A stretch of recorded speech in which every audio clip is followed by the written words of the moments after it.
On your left, it's Harmless Phosphorescence.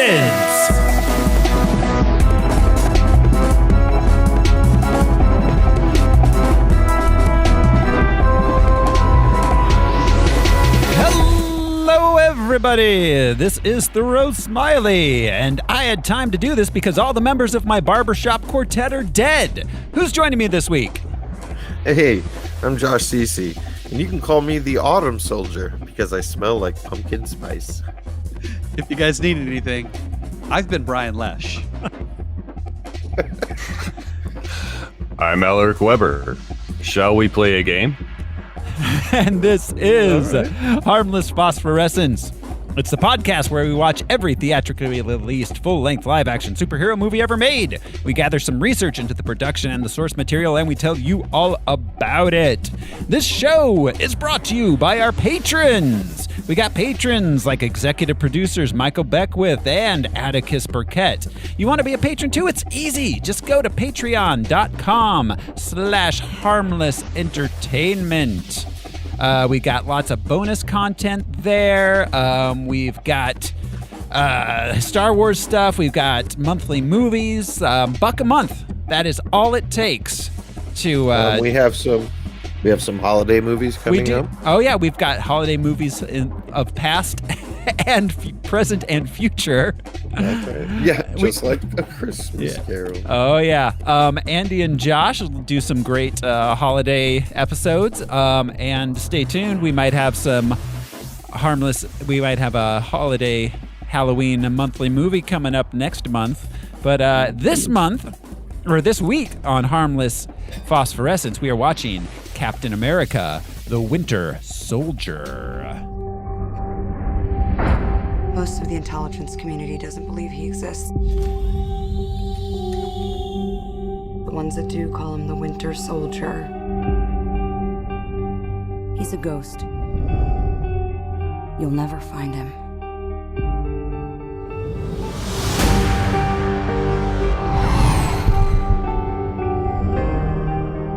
I joined S.H.I.E.L.D. to protect people. Captain, to build a better world sometimes means tearing the old one down. And that makes enemies.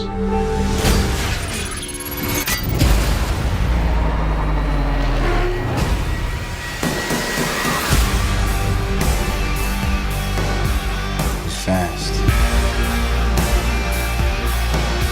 Strong. Got a metal arm.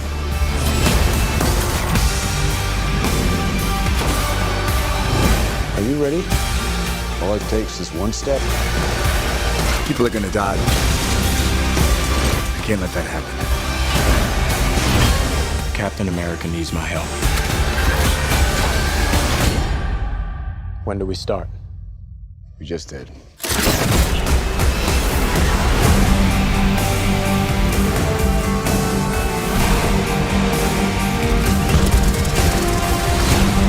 The price of freedom is high. And it's a price I'm willing to pay. You told me not to trust anyone. This is how it ends. Everything goes.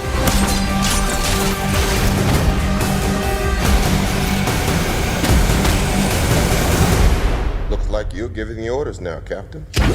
Damn right.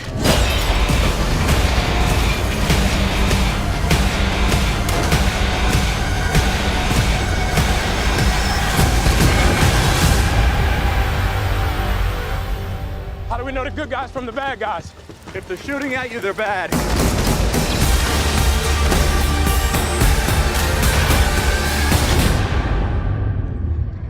That's a fairly liberal definition of bad. It is.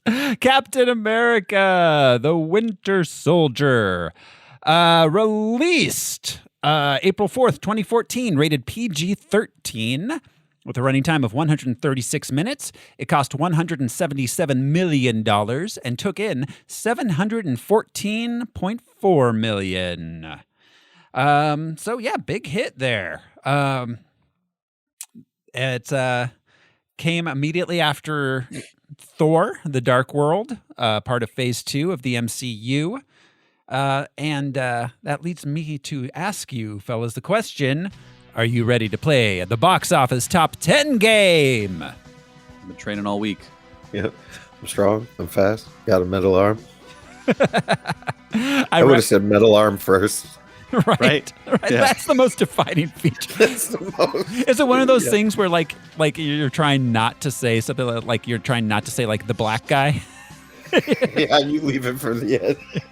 Well, yeah, pointing out his prosthetic arm first is a little insensitive. You're trying not to. He could have gone with he wears heavy eyeshadow and has beautiful hair. And he has a metal arm. You're like, is that Bret Michaels? I'm skinny Bob. It blows me away. So here we go. This is the box office top 10 game. I will count down the top 10 movies of the week of April 4th, 2014, using only the box office mojo descriptions, leaving out any sort of identifying features that I deem necessary to leave out. And the boys are going to try to guess what movie I'm describing. You ready to jump in here, fellas? Yo. Oh, yeah. All right. Coming in at number 10 for the week of April 4th, 2014. Wow.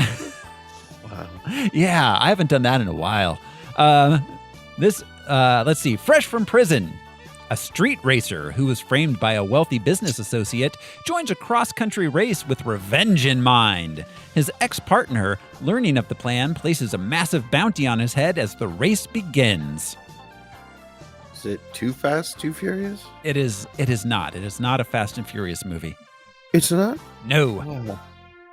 Logan's Run? Drive? No, no, that wasn't about a race, but that was a great movie. I think it was a couple years earlier than this too. But Herbie the Love Bug. Oh God, who is that? Is that Aaron Paul? Herbie the Love Bug. Never realized it sounds like an STD. I think that's Aaron Paul. Yeah. Huh. Starring Aaron Paul. This is Need for Speed. Was this based on the video game? Must have been. It's a race. Yeah. That has to have been the title of another movie at some point. It's crazy that Need for Speed 2014. Yeah. Anyway. Wow. I did not realize they made a video game. They made a movie out of that. That was a big thing around this time. This was around when like Assassin's Creed and stuff came out, right? Oh, yeah, it would have been, wouldn't it? Yeah. Oh, video game movies. I think currently the highest rated video game movie that exists is that werewolf one that just came out. Beverly Hills Werewolf. No, what is it? Have you guys not heard of that? It looks amazing. No. There's a werewolf video game? Yeah. I want to play that. Are you the werewolf? Because do you spend the half of the game werewolves going to a job and like filing taxes and like raising your kids? Yeah, exactly. And then the moon comes out and you're like, oh shit! 3 nights. Werewolves Within. I don't know if are you familiar with the game, Brian?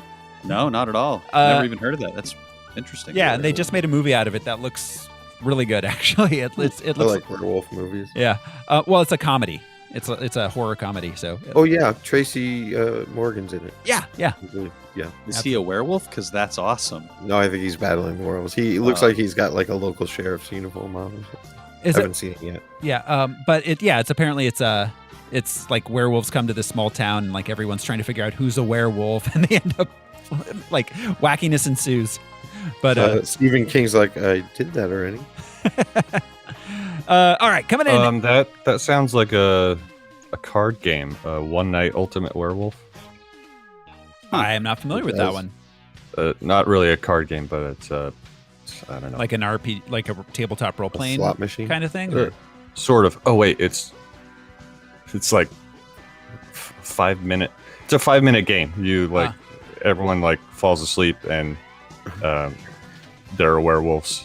You hand out little cards. You have to figure out who's the werewolf and kill them. But if you kill a villager, then the villagers lose and the werewolves win. So it's like Among Us, but with werewolves. Yeah. Everyone puts their head down except for the werewolf. The werewolf is the murderer when everyone brings their head back. You have to put your thumb up on the desk. Oh God, yeah. Oh man, it's actually a lot of fun. It's a really fun game. You know, I'm working from home now, but having worked in an office for like a year and a half, if we had just played Heads Up 7 Up a couple times over the course of the day, I would have been a lot happier at my workplace. Yeah, it's funny. Take naps every 4 hours. Yeah, occasionally get together in the lunchroom for Duck Duck Goose. Yeah, have a juice box or two. Yeah. Yeah, recess is important. Yeah. It doesn't have to be that long, but no matter what your age. Absolutely. All right, number 9 in the box office top 10 game. With our pro-recess agenda. An air marshal springs into action during a transatlantic flight after receiving a series of text messages. It's the least he could do. Telling him he's been broken up with. No. He sprung into action. After receiving he needs an air marshal that waits. After receiving a series of text messages that just say, "You up?" Get this plane on the ground faster. Yeah. Demanding $150 million into an offshore account, or someone will die every 20 minutes. The air marshal's like, I don't make that kind of money. Right? You're asking the wrong guy. Quit The texting pilot's me. like, we're not going to be in the air that long. We have a layover in Dallas. Is this called air marshal? No, it's not. It's got a really one of those names. Okay, You're like, how about Fear Flight? No, it's not. It's not that descriptive of a name. Okay, plane. Yeah, No, message still in an too aluminum descriptive. tube. Still too descriptive.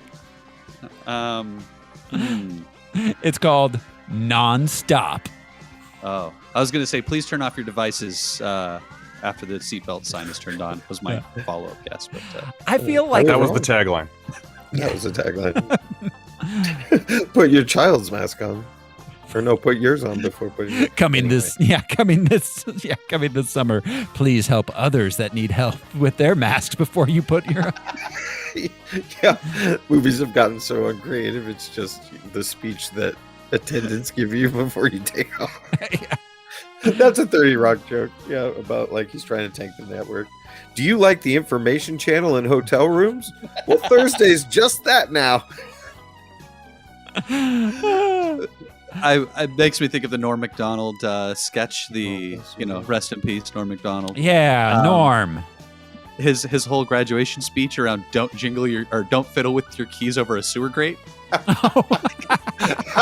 It's like the Norm Macdonald version of Wear Sunscreen's speech. Oh man, what a guy. All right. Number 8. Members of an elite DEA task force find themselves being taken down one by one after they rob a drug cartel safe house. Are they taken down by werewolves? Or possibly Norm Macdonald. Perros Locos. What was it now? Or air marshals. Yeah. Or air marshals. Norm Macdonald playing a werewolf air marshal. Holy fuck. That's the movie I never knew I wanted. Like, hey, guys, I'm going to rip your throat out. Hey. I was watching Dirty Work the night that or the day yeah, so good. I love that movie so much. God, when yeah. he's assaulted in jail. Like, that is ridiculous. You fellas got a lot of growing up to do.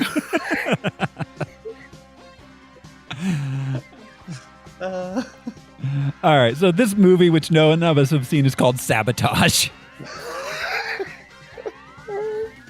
This is the DEA movie, right? Yeah. Okay. Number 7. The time-traveling adventures of an advanced canine and his adopted son. Oh. Peabody and Sherman. Yeah, that movie was terrible. It was, and the cartoon's so funny. An advanced canine? Like he's a robot dog? Well, I mean, he talks. yeah. He's like genetically modified he does dog? science. I don't know. He holds several PhDs. Yeah, he is. His advanced degrees. That's why he's an advanced dog. All the movies they tried to make from those old are terrible. Like the Rocky and Bullwinkle movie, Peabody and Sherman. Underdog. The Underdog. Oh, they were all bad movies. Surprisingly, they've never done a Mighty Mouse movie. Now that I think That about it. is weird, Wow. actually. Wow. I'm really shocked now that you mentioned that. Huh. So, all right. Coming in at number 6 this week. While on a grand world tour, a group of performers find themselves wrapped into a European jewel heist caper headed by someone that's a look-alike for their leader. Send in the clones. Is this Send in. Now You Don't, the sequel to Now You See Me? No, but let's see. We've got Tina Fey's in it, Ricky Gervais. Oh, Muppets Most Wanted. Yeah, Josh. You got it. Muppets Most Wanted. It was all right. I mean, both It was okay. both of the two Yeah. Muppet reboot movies were good enough, I guess. The first one I enjoyed. This one. The first I one really was much loved better. the Yeah. sitcom they had, the newest sitcom they had for a little while. I haven't watched that, but I heard it was good. Oh. Yeah, they're backstage. It's like the Muppet Show, but it's not the Muppet Show. But it's a single camera documentary, like The Office or 30 Rock or something. And there's even a writer's room with Gonzo and Pepe the Prawn, and it's just great. Them trying to write jokes but not doing it. Thanks to Disney Plus, I get to fall asleep to the old Muppet Show episodes, which Oh my is God. just so it's So like good. Xanax. It's just boom, I'm done. Yeah, I love that they're all there. Claire told me their pandemic show was pretty solid. They did like a Zoom show. Oh my God, that's fantastic. That's awesome and hilarious, especially since since they have the same voice for a number of them, I'm sure. And they're felt. They Yes. can't transfer the virus. All right. Coming in at number 5. A writer encounters the owner of an aging high-class hotel who tells him of his early years serving as a lobby boy in the hotel's glorious years under an exceptional concierge. Is this I know not what Hotel this is. Chevalier? What is this called? It's the It other is- Wes it is- Anderson hotel. Yes, it Oh, is. it. Oh. That's called. This was a really good one. Saoirse Ronan, I think, is in this one. Right? Is that right? And definitely I think, Tim Roth. There's a lot of people in it. Yeah, Bill Yeah. Murray shows up, of course. It was a pretty good one. Yeah. I like this one a lot. I think this one Beth got a Murray best. Abraham, right? Yeah, he's. Oh in yeah, it. yeah. I think this one Yeah. got a Best Picture nod. Yeah. Tilda Swinton. Everybody's in this movie. Yeah. What is it called? Oh, the Grand Budapest Hotel. There we Bing, go. bing. Yeah. Yes. Josh gets, Hotel Chevalier was his tie-in tiny movie for the movie about India. What was that called? the Big Isle of Brother. Dogs. Oh no. The one with the Where it's the three Owens. brothers on the train. Yeah, and Oh, the Um, Darjeeling. Darjeeling Darjeeling Express. Darjeeling That's Express. that's Natalie Limited. Portman was Jason what's his name's girlfriend, and she stays in a hotel the whole time, and it was like a 15-minute movie that's hilarious. Yeah, it's pretty. Yeah, it's a cool little movie. Oh God. Okay. I can't believe this is in the top 4. Oh my God. All right. College philosophy professor Mr. Radisson's curriculum is challenged by his new student Josh. Lame. Is this a Drake and Josh movie? No. This is a Jesus and Noah movie. Oh, God is not dead. God's not dead. Yep. Wow, they got top 4. Is this the week that it released? No. But it did get a theatrical release. It's one of the few of those like Christian, that actually nationwide. This Yeah. is what is that? What's that website? This is like a Ben Shabibo Oh yeah. movie, isn't it? Yeah. Oh, is it? Yeah, maybe. Ugh. It's Yeah, the ones that did that one about the kid who died for like a minute. oh Yeah. yeah. And the one Based about on the a- girl who stops the like active shooter in the school. Yeah, they did a bunch of these movies. Ugh. God Yeah, is- that active shooter one was so bad. So bad. It's a cringy topic. Yeah. All right, so coming in at number 3. In a world divided by factions based on virtues, Triss learns that she doesn't fit in. When she discovers a plot to destroy those that don't, she and the mysterious 4 must find out what makes them so dangerous before it's too late. I love when it starts out so dramatic and serious, and then it's just thrown asunder by a word like Trish. No, Tris. T-R-I-S. Tris. There's no H. Chris, I see. Yes, It's short for Trish. I'm The sure. original spelling. Yes. The Hebrew Tris. That Okay, that extra H is just too much. they cut it off at Ellis Island. Liberty Island. This All is right, part of a YA series. Oh. One of those like Hunger Game type things that was so popular around that Maze time. Runner? No, not Maze Runner. The other ones. Not Artemis Fowl. Nope, not No. Artemis Fowl. It's like D. It starts with a D, right? Yeah. Divergent? Yeah, Divergent. Wasn't there? Divergent. There was like 5 or 6 of those series that tried to I be a don't know. thing around that time. Getting that Harry Potter money. Yep. Coming in. Coming You in. gotta go to that little troll bank if you want. Bingo. Oh my God, is that Russell Crowe? I think that is. That's what Russell Crowe says every morning when he steps into his bathroom. Jesus Christ, am I Russell Crowe? Or Thoreau's not Here we looking. go again. Thoreau's not looking at his phone. He's looking out the window. Yeah. Russell That's Crowe's just it's Russell Crowe, the master of crows. Is he perched in your tree outside? Yes. No, Just he has him. a scarecrow. He's like, I live among the crows. That's why I That's am. Russell Raven. They're very different. He's all, some people believe the crow takes your spirit. Be like, have you met my cousin Russell Dove? All right. Why do you have the same first name and 2 different last names? People used to ask me, Junker and I, that all the time. Are you guys brothers? I remember. What? So, all right. Russell Crowe is chosen by God to take a momentous mission. Can you a man start in his over so boat. we can hear words? I'm sorry. Russell Crowe is chosen by God to undertake a momentous mission God's about to be dead. before an It's, apocalyptic flood cleanses the world. Oh, Yeah, a man in his boat. Noah. Canoe story. Noah. Yeah, it's Japheth, Shem. it's called Ham. Noah. Yeah. The whole band. Was it called Noah? I thought it was Noah's Ark, but I guess that's too specific. Yeah, no, It's it was about just Noah, straight called not the boat. Well, No- it was it was an odd movie because it was more about Noah than the flood of the boat. Is that Ridley Scott?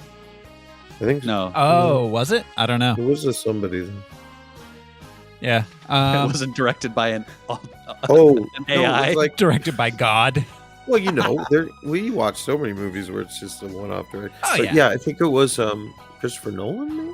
No, it was not Nolan. No. I feel like it was Ridley Scott, but I can't say for certain without looking it up, which I Oh, have no I intention looked of it up. doing. It's That Darren makes Aronofsky. Darren Aronofsky. That was I knew it was Aronofsky? an auteur. That's what I should have. Weird. Yeah. All right. So, all right. And number 1 this week. As Steve Rogers struggles to embrace his role in the modern world, he teams up with fellow Avenger and S.H.I.E.L.D. agent Black Widow to battle a new threat from history, Abraham Lincoln. No, Yeah, an assassin. Mr. Rogers' Neighborhood. Yeah, an assassin known as the Winter Soldier. Number 1, of course. That is our box office top 10 for the week, which means it's time for us to visit the character and comic book background courtesy of Mr. Alaric Weber. Hi there. I learned a lot this week. Aw, that's so wholesome. Okay, so I'm pretty sure when we watched the first Avenger, we kind of glossed over Bucky in anticipation of this movie. Yeah. So yeah, there were a lot of things I didn't know. James Buchanan, Bucky Barnes Jr. Junior, was his dad President Buchanan? No, It's not how names work, Thoreau. All right. First appeared in Captain America Comics #1, March of 1941, created by Joe Simon and Jack Kirby for Timely Comics, which was Marvel's precursor. He was the teen sidekick to the adult Captain America in World War II.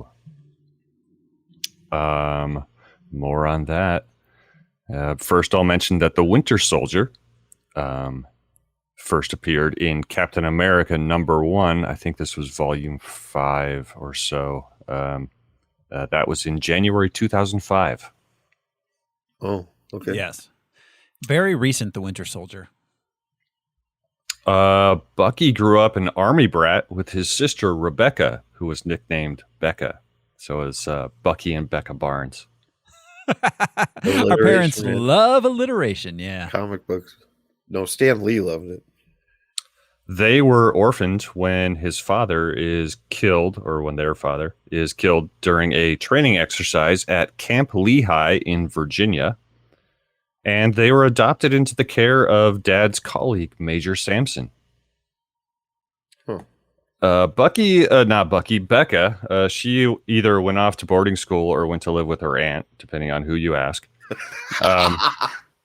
She's upstate on a farm. Bucky became the unofficial mascot of the army camp, wearing military uniform and practicing drills and stuff, learning military life. Because every military camp during World War II just had a kid hanging around to be their mascot. Well, honestly, it probably is not too far from the truth. Yeah. Yeah. By his mid-teens, Bucky made a side career of smuggling goods into the camp for soldiers. Like cigarettes and booze. I don't know. So he was like Red from Shawshank Redemption? Nudie mags. Yeah, he could get you. Rockhammer. Let's see. He would engage in training exercises with soldiers, showing natural ability in marksmanship and physical combat.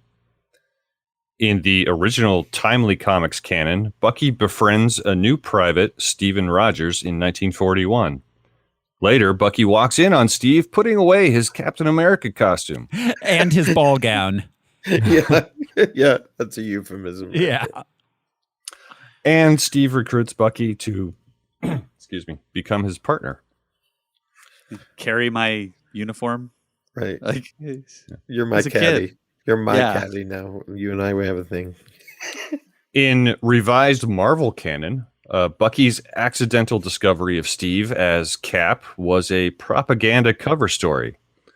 In fact, on Major Sampson's recommendation, 16-year-old Bucky underwent rigorous commando and special ops training before being assigned as Cap's partner, acting as backup, advanced scout, and a symbol of American youth and patriotism in counterpoint to the Hitler Youth. That makes sense. Bucky was at times called on to perform sniper missions and other less than noble tasks that the military did not want the living symbol of Captain America to perform himself. Yeah, so they got the teenager to do the dirty work that Cap wouldn't do. Yeah, that's how war works, actually. Steve and Bucky would often work alongside Nick Fury and the Howling Commandos. One mission involved the team visiting Wakanda and helping Black Panther against Nazi invaders, for which Steve is given a sample of vibranium, which is used to create the vibranium iron alloy of which Cap's shield is made. And after that first taste, he was hooked. It's crazy to think that the Nazis were invading Wakanda. Like, that's how far back Wakanda existed in the Marvel universe. Yeah. Becoming Cap's weapon of choice, the shield, Bucky is also trained in its use. Fun note, later attempts to recreate this alloy, the vibranium iron, that made Cap's shield, resulted in the creation of adamantium. Oh. Interesting. Wow. Yeah. Thank you, universe. That makes sense. In the closing days of the war in 1945, Cap and Bucky find Baron Zemo trying to destroy an experimental allied drone plane. Zemo launches the plane armed with explosives, and our heroes jump aboard. Cap falls from the plane into the icy waters of the Arctic Ocean. This is not news to us. Bucky tries to disarm the bomb, and it explodes midair. Soon after, he gets disarmed. Bucky was disarmed. He unsuccessfully disarmed the bomb and disarmed that bomb himself. played the reverse Uno card on it. Unsuccessfully disarmed? I mean, it's just an either-or situation. Unsuccessfully disarming means that it's armed. All right, I'm sorry. Soon after, Bucky is found by a Russian patrol submarine. Despite having no enhanced or superhuman traits, Bucky is alive, his body partially preserved by the freezing waters, and he is revived. I love how comic books, if you get too cold, you don't freeze to death. You just go into cryogenic stasis. Yeah, exactly. You're just Disney's head. Be like, put on a winter coat or you're going to fall asleep for 80 years.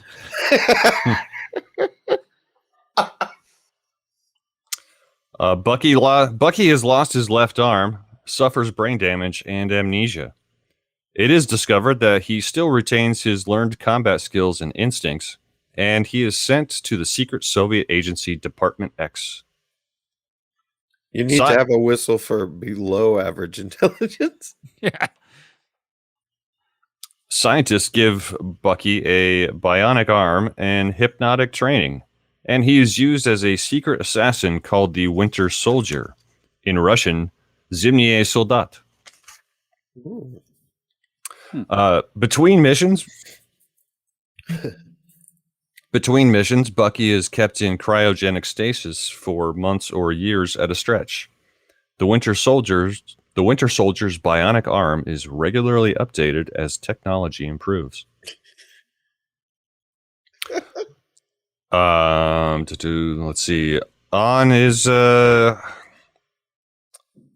somewhere in the 70s, he suffers a breakdown and goes missing after assassinating his target. This was on a mission in the United States.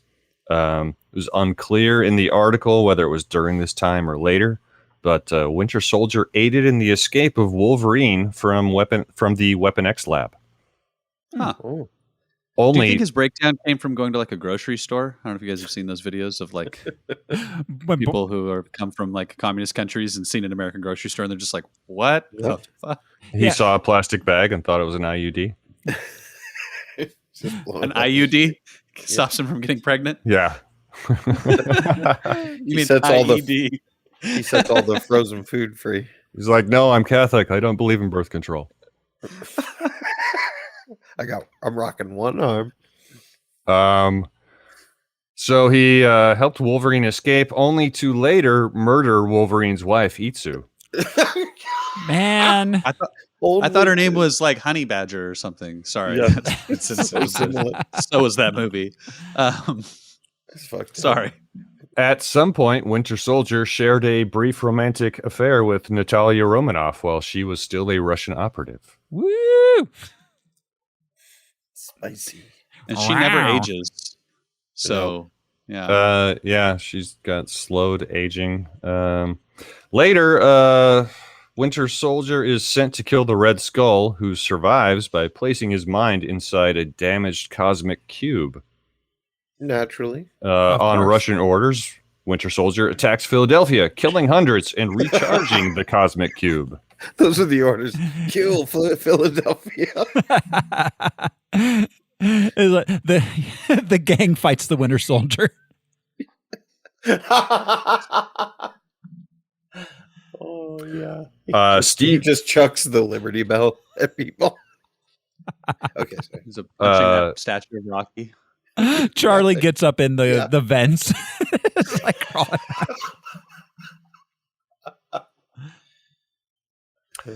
Steve Rogers finds evidence that the assassin is actually Bucky. After battling, Cap uses the cosmic cube on Bucky, saying, "Remember who you are." Bucky's brain damage is repaired.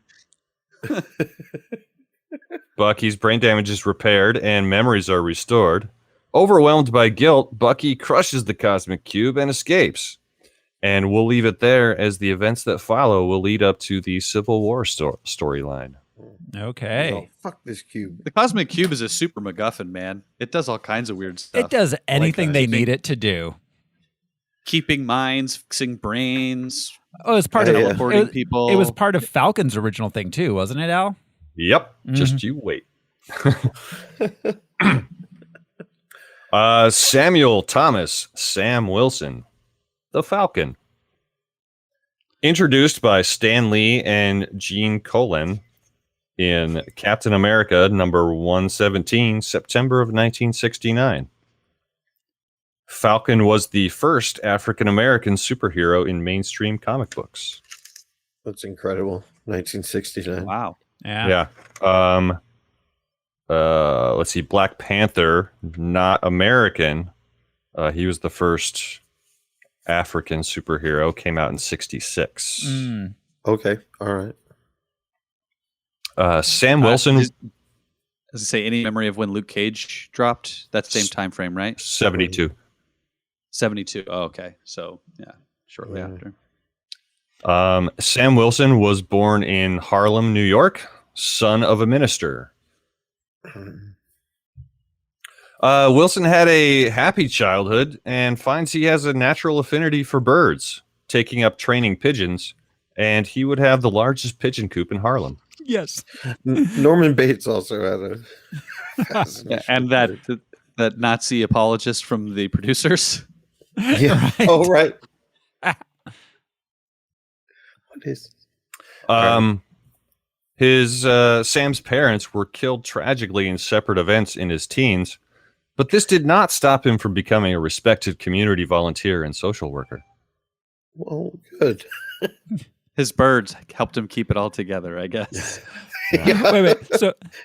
So tell us, Al, how did Sam become involved with Marvel events?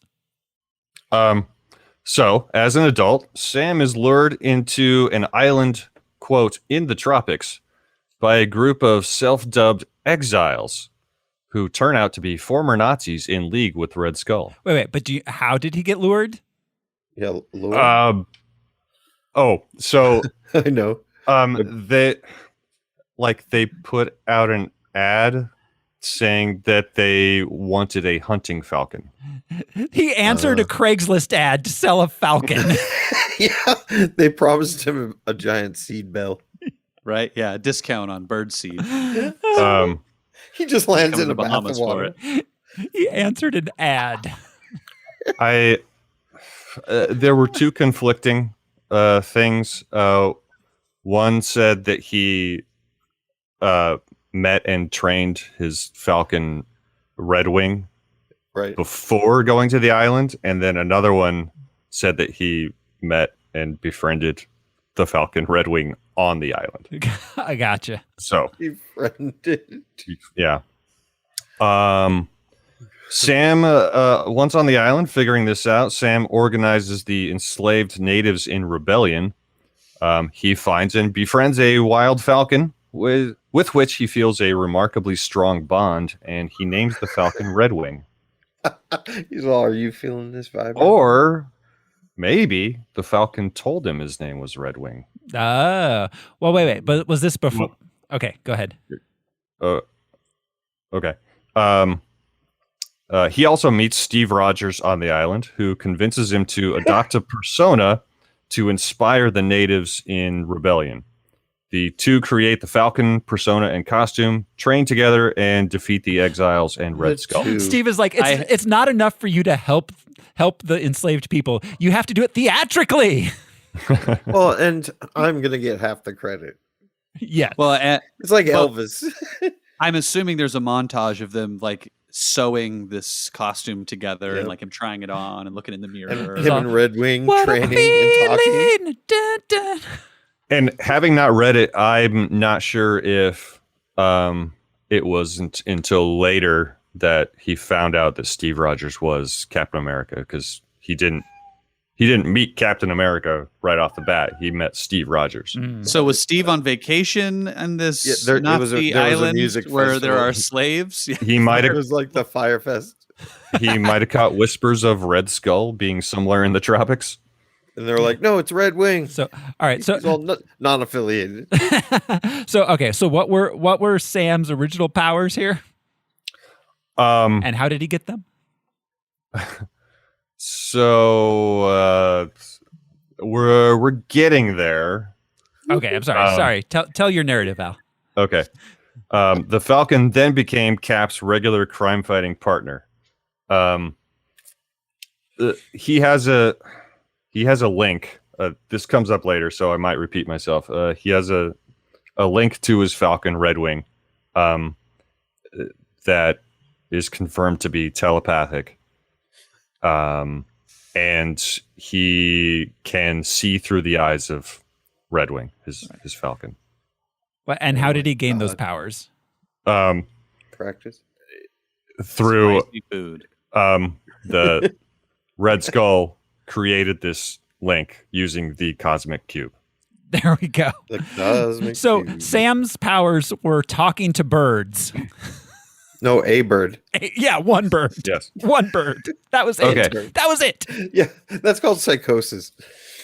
Okay. Well, and it was given to him by a Nazi. Yeah. Yep. Yes. So yeah, affiliation. The Falcon then became Cap's regular crime-fighting partner. Later, Wilson is aided by Black Panther, who creates the wing harness that allows him to fly. Awesome. At some point, Falcon was named head of a S.H.I.E.L.D. team known as the Super Agents. Later, Wilson was recruited into the Avengers to fulfill a mandated racial quota. Oh, Jesus. Oh, fuck. Wow. Oh, Resentful of being a token, Wilson quits the Avengers at first opportunity. That's an How interesting weirdly- storyline. Yeah. Yeah, how weirdly self-aware of Stanley and then not. at the Yeah. same time. Yeah. So there was a point in time when the Falcon had the moniker of Falcon but could not fly, and Yes. his only ability was to talk to a bird and see through the bird's eyes. Yes. Yeah. That is a really limited power set. That is There's a weird. mind song in there. I know. Yeah, it. you'd think he wouldn't be like Falcon. He'd be like Bird Talker Man or something. Guy that Bird runs and jumps. Eagle Eye. Like, The whole Avengers thing, I didn't get a year on that, unfortunately. So I don't know what era that was. I don't think that was in the 70s. I think that was much later. Okay. Yes, it was. So we mentioned that Wilson exhibits a close bond with his Falcon Redwing, which is confirmed by Professor X to be a telepathic link.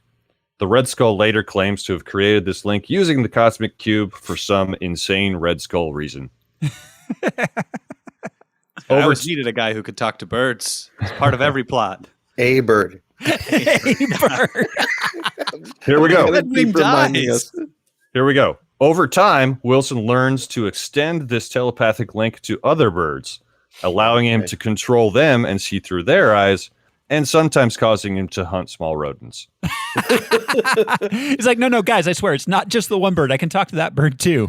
Watch. Sit there. No, fly away, poop. All right, see, he did it. Watch out Is for that the a- power line. Is that a two-way connection? Can he get like overpowered by a bird? It's like, eat the bird seed. Yeah, or like a crow that just argues.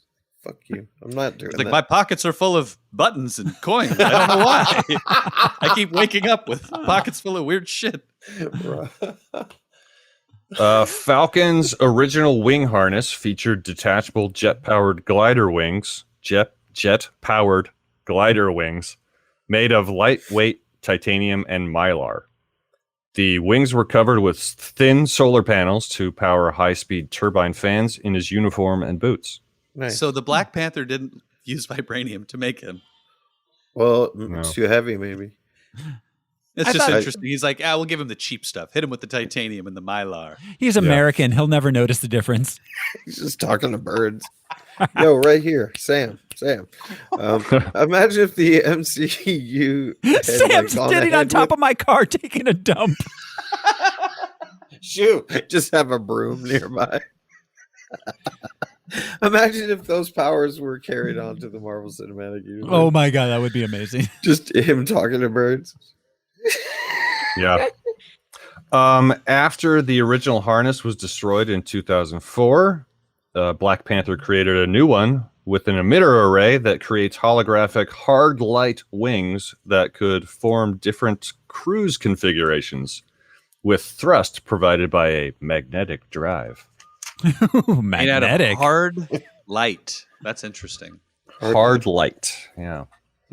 I'm trying to remember where else I heard the the hard light construct concept. I mean, I assume that's like an Iron Man kind of like energy field shield kind of thing. Yeah. Like Coulson's shield that you see in later seasons of Iron Man. Just keep putting my fist up in front of the camera. Other comic book characters that we saw that I didn't delve into. We've got Brock Rumlow. In comics, he was a mercenary, once codenamed Frag, later codenamed Crossbones by Red Skull. Frag. And he saw him first in 1989. He was that Rumlow guy, and his uniform had the cross, the X on it. And he had a helmet that had a skull. Yeah, that resembled Crossbones in the movie. Yep. We will see him again. Right. But yeah, they did the character well. Yeah, they set him up. Yeah. Sharon Carter, Agent 13. She's been around since 1966, looking good. And she calls herself Agent 13. This is the only time that we hear her say that. But that was neat. Well, yeah, because S.H.I.E.L.D. gets immediately disbanded after her introduction. What are the other 12 agents? Who are they? Was it Danny Pudi? Did they matter? It was oh god damn it, Brad Pitt and George Clooney, Matt Damon, Ocean's 12. Yeah, Don Cheadle before he became War Machine. Okay, so Arnim Zola, who we saw in First Avenger.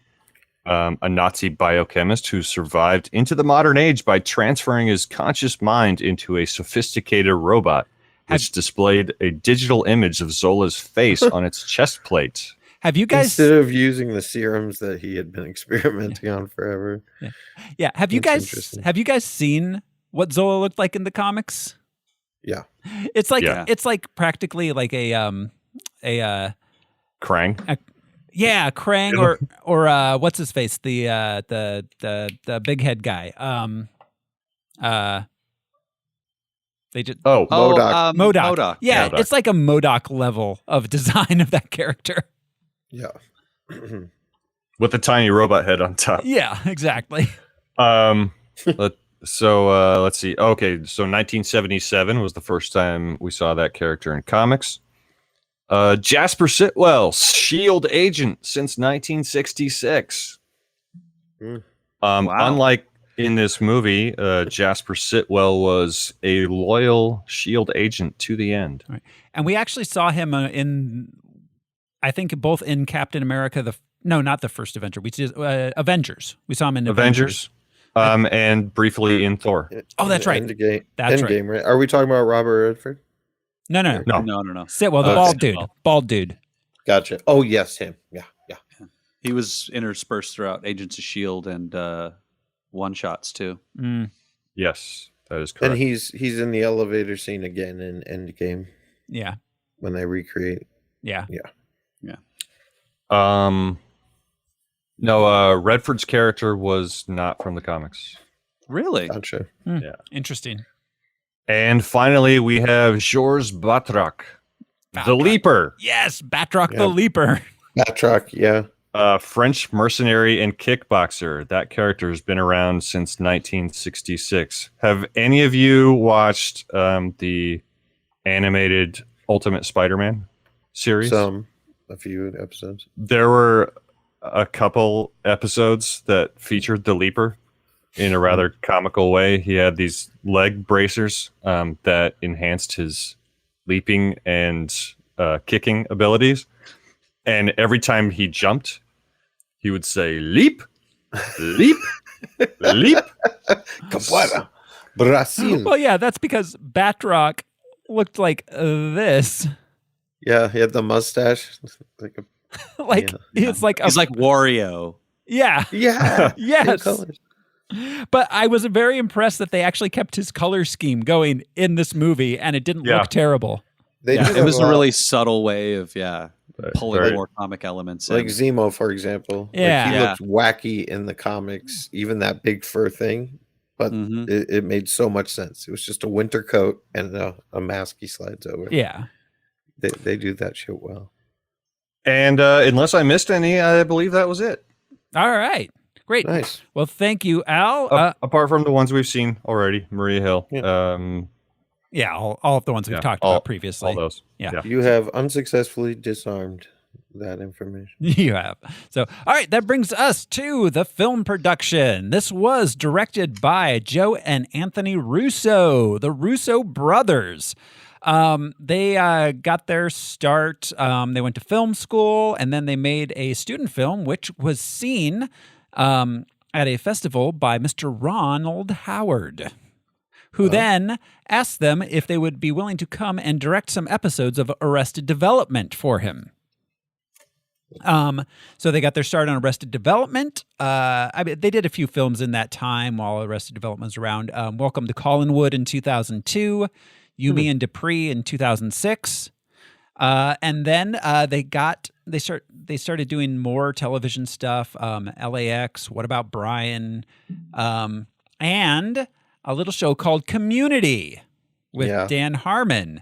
They got this job specifically because Kevin Feige was a fan of the paintball episode of Community, which anyone who has not watched that should. It's one of the best episodes of television I have ever seen.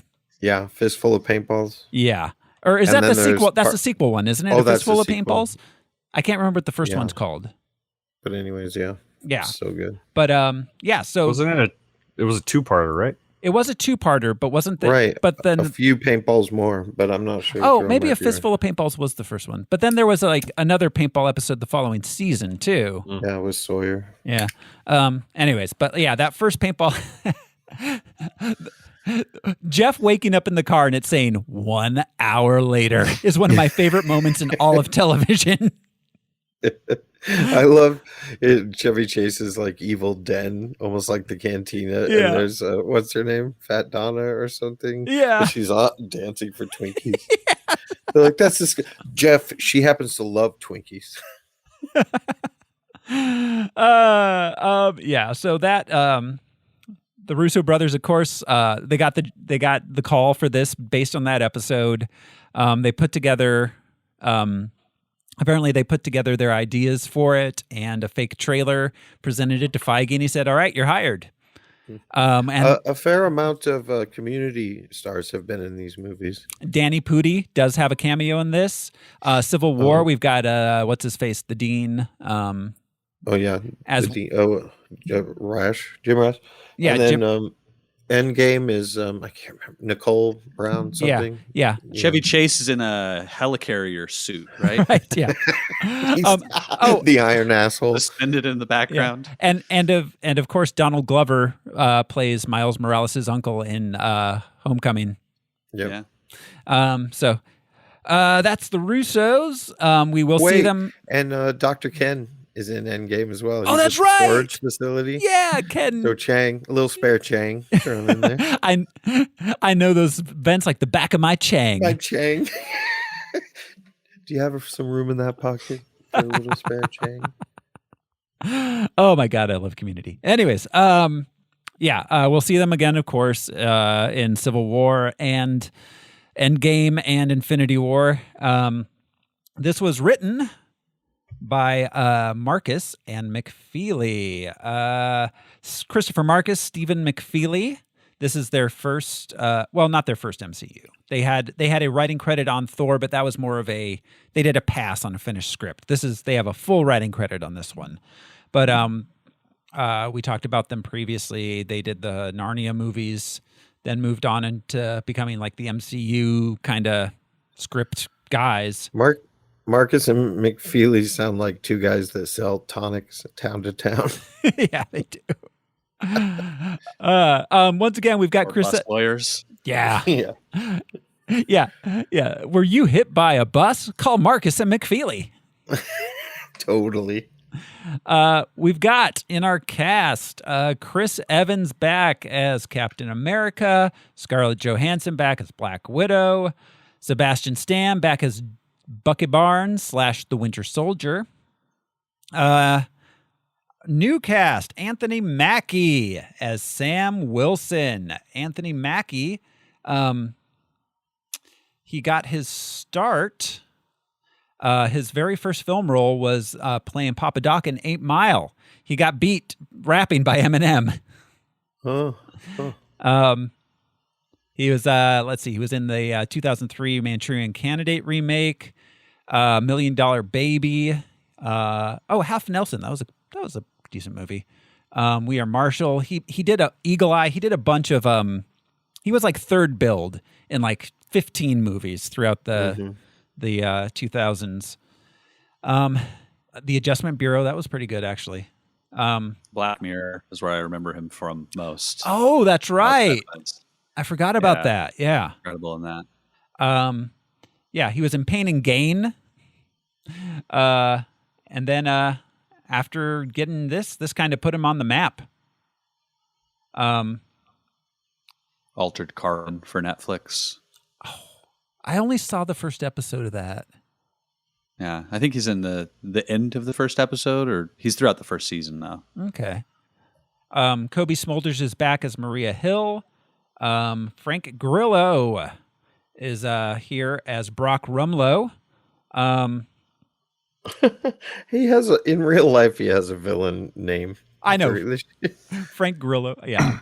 He got to start his first movie was in 1992. He was in The Mambo Kings.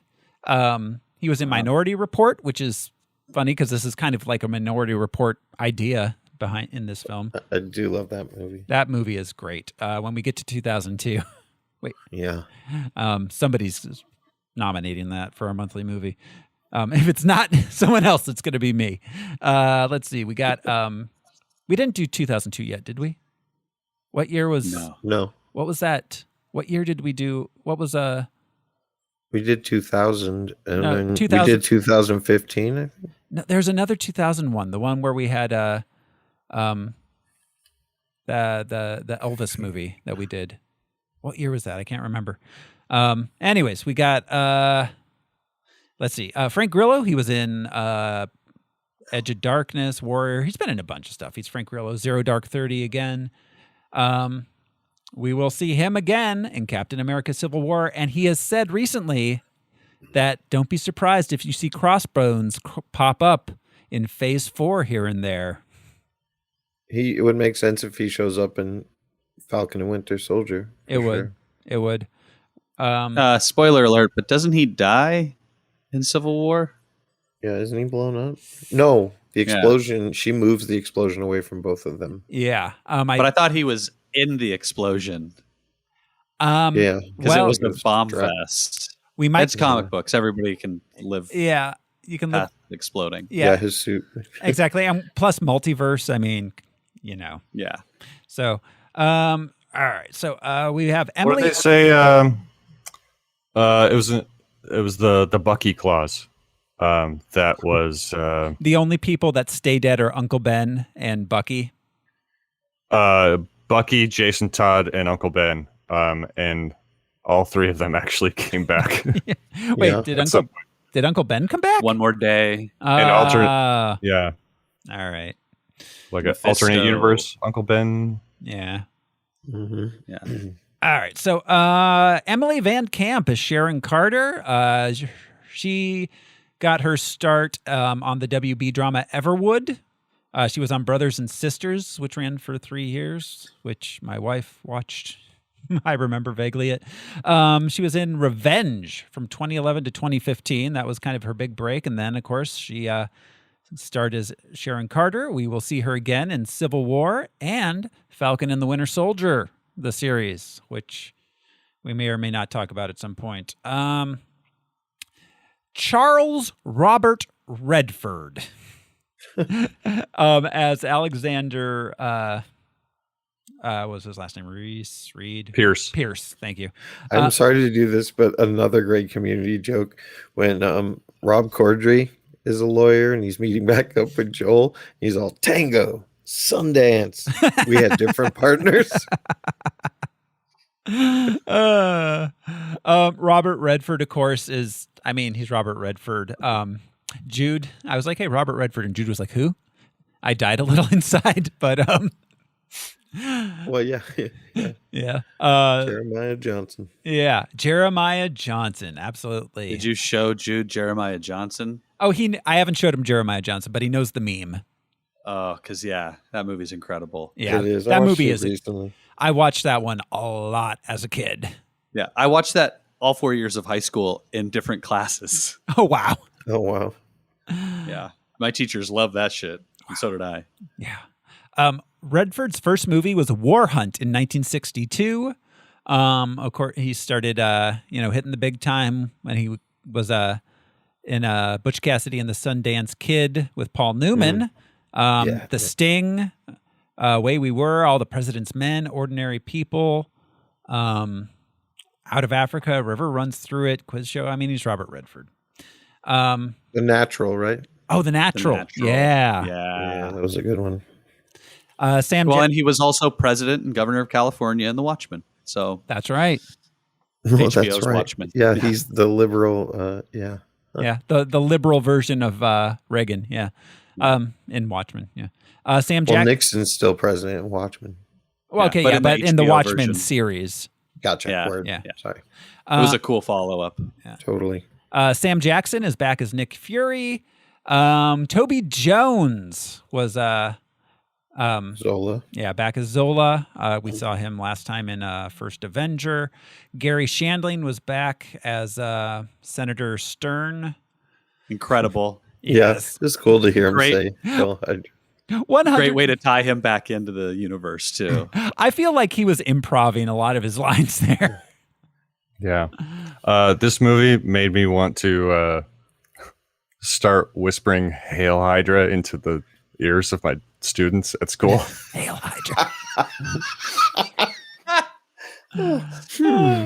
There are particular ones that might get it and not think I'm evil. Yeah. Hail Hydra. Georges. Keep them on their toes. Yeah. Georges St. Pierre as Georges Batrock. We got to keep his first name. Maximiliano Hernandez was back as Jasper Sitwell. And of course, we had Danny Pudi doing a cameo as the guy that's sitting there. And cameos from Thomas Kretschmann, Henry Goodman, Elizabeth Olsen, and Aaron Taylor Johnson as Wolfgang von Strucker, Dr. List, Wanda, and Pietro Maximoff in the mid-credits sequence. Voice cameo by Gary Sinise. Yeah, Gary Sinise is the voice in the museum, like he does in the Smithsonian. That's a real thing that he does. And this is our first Russo movie. This is our first Russo, Joe Russo, right? Or is it Anthony? Yeah, it was Joe. Joe and his son. Oh, right. Is the kid that Cap salutes. Oh, or tells okay. to be shushed. And they're in the Endgame again. Yeah. He's in the support group, and then his kids are asking Hulk for an autograph. You know? He's also briefly in Civil War, too, in the bathtub. He's the doctor that Zemo impersonates. Right. Yeah. So this movie has 90% on Rotten Tomatoes. I collected 1-star reviews only to read. Timothy Russo Burgers. Russo Burgers. Timothy P writes, so boring. This is easily the worst Marvel movie. I literally have never been able to watch it in one sitting. I was forced to by other people, and the whole thing is just crap. If someone tells you they like this movie, their entire personality is probably like that one Bryce Willis movie that Jake Peralta likes, which is Die Hard. Bryce Willis. Bryce Willis. Bryce Willis. I'm thinking like Bryce Dallas Howard or whatever. Yeah, that's where I was going. Lindley L writes, it was slow and boring. The quite reasonable action scenes didn't make up for the long and boring interactions between Evans and Johansson. Not worth a 90% score. Hancock was more exciting. Dude, these people need their heads examined. Do they fall? Right? I really liked Captain America, the First Avenger. It actually felt like a movie, unlike most movies in the MCU. Unfortunately, I can't say the same for this one. All Captain America does in this movie is run away from a bunch of bad guys with guns. Yawn. There's no character development. Bucky Barnes, the Winter Soldier, is boring. Overall, this movie was a huge, boring, uninspiring disappointment. This is one of the worst movie sequels of all time. Wow. There was no character development. Literally, Bucky is a totally different character than just the first movie we just saw him in. And also, this is one of the worst movie sequels of all time. Yeah, this is like Empire Strikes Back level of like sequel. Right? Leprechaun in the Hood would like to have a word with you. Attack of the Clones, man. Right? Killer Tomatoes. Yeah. And the final one I have, maybe if they never made another Marvel movie, this would have been good. Every other Marvel movie is better than this one. See my other reviews for proof of this. This is Matthew T. And I went and looked at his other reviews. Yeah. And he rated every single Marvel movie as 5 stars. And the only thing he wrote was better than The Winter Soldier. Weird. He's thorough. I'll give him that much. Glad you checked. And that is the proof that he offers that they're better. His reviews of them. The worst thing, he's never heard of the Never-Ending Story 2. Right. Gremlins 2. Like, we could go on. Oh, come on. That was classic. Yeah, it's beautiful. But it is one of my favorite sequels, and I love sequels. It is great. But yeah, seriously. All right. That's all I got, guys. Are you ready to jump into the movie? Before we get started, does anyone want to get out? I can't do the show until you repeat a series of random words. So go ahead. All right. What is it, like train car, popsicle, homecoming? Woman, television. Man, person, camera, TV. Drawing of a horse. Drawing of a horse. All right, here we go. This is Captain America, the Winter Soldier. We open in Washington, D.C.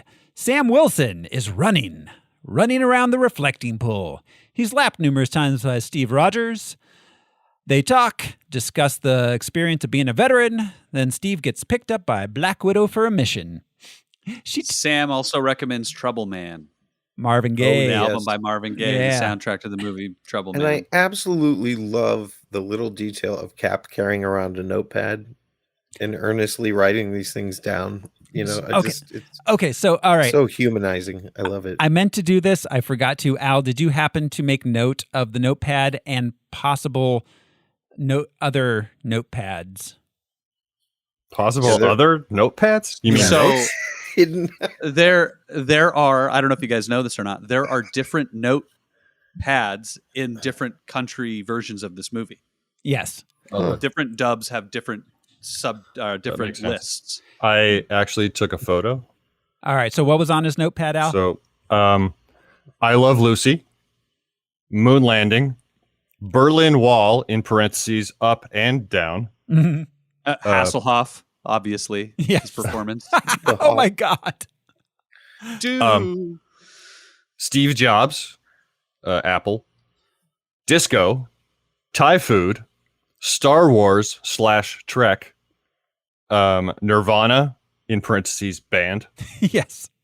Rocky 2, in parentheses, and finally Trouble Man soundtrack. And no Rocky 4? Oh, that would have been a good one. Man. But and Star Wars is crossed out, meaning he actually did watch Star Wars. Yeah.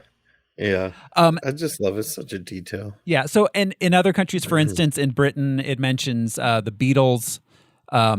France mentions Daft Punk. That's the only ones I can remember off the top of my head. England, boiled food. Yes. So all right. And Black Widow's her text to him, she had a little winky smiley face. I appreciated them bonding over the bed feeling too soft. Oh, right. Feels like a marshmallow. Yeah, feels like a marshmallow. I've heard prisoners say the same thing. Like, they can't sleep on a regular bed.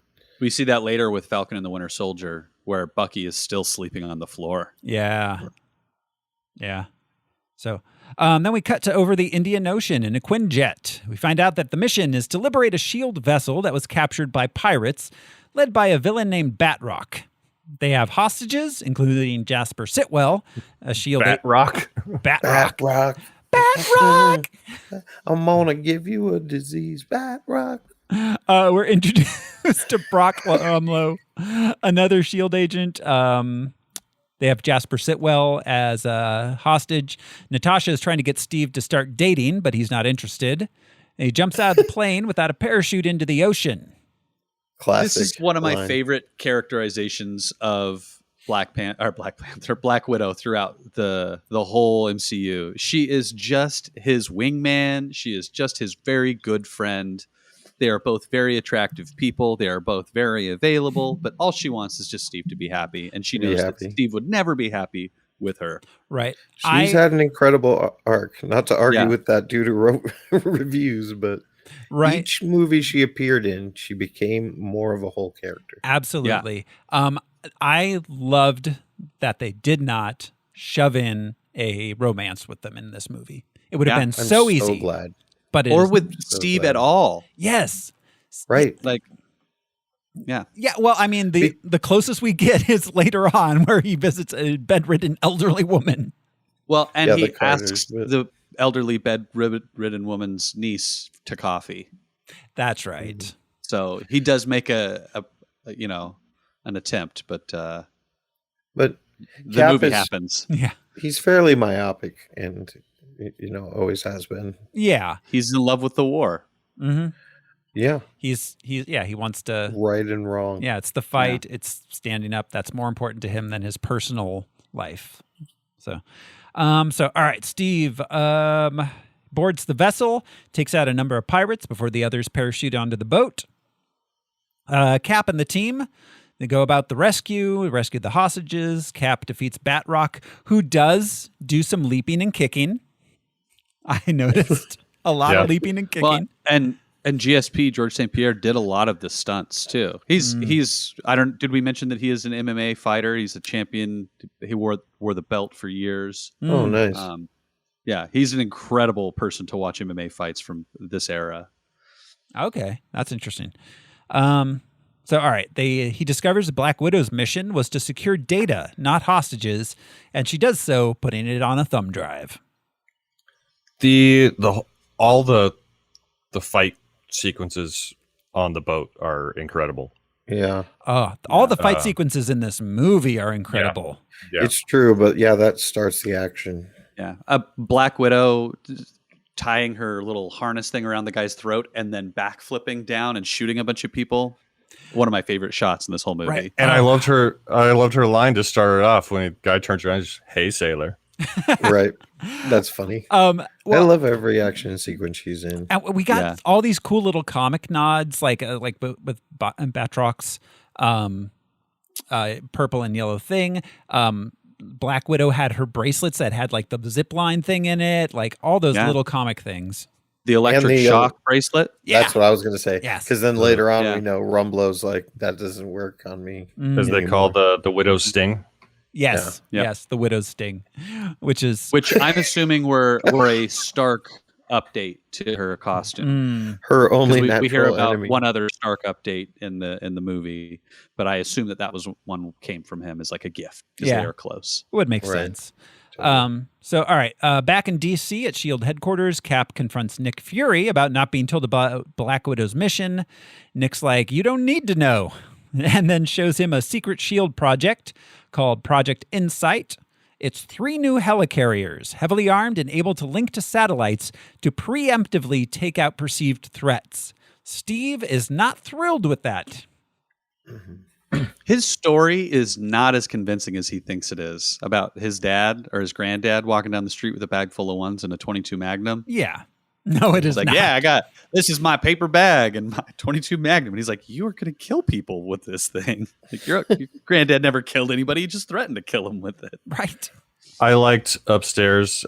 Fury said, "Last time I trusted someone, I lost an eye." Yeah. That line is so much funnier after Captain Marvel. Yeah. Yes. so much. In retrospect. It is. Yeah. All their retcon stuff is fantastic. Yeah. I think we mentioned it in Thor. It's so fun to see these scenes in their context, like the elevator and shit like that, and then to know, you're like, oh, that is the day that Thor and Rocket were there. Yeah. Oh yeah, that's the day Cap fooled everyone in the elevator and got the. Yeah, I love it. Peggy. Well, and Peggy. we haven't been to the Smithsonian yet, right? That's later. Not yet. Yeah. Okay. Not yet. I saw a tweet. There are obviously problems with it, but somebody's like, the MCU should have gone back and implied that all the Stan Lee cameos was Steve at different points in time. Yeah. Well, you know, the World War II buddies and the well, anyways, I thought it was cute. Yeah, there's not a lot of evidence for it, but yeah, there's more evidence that the Stan Lee cameos are all he's an agent of the Watchers, thanks to James Gunn and yeah.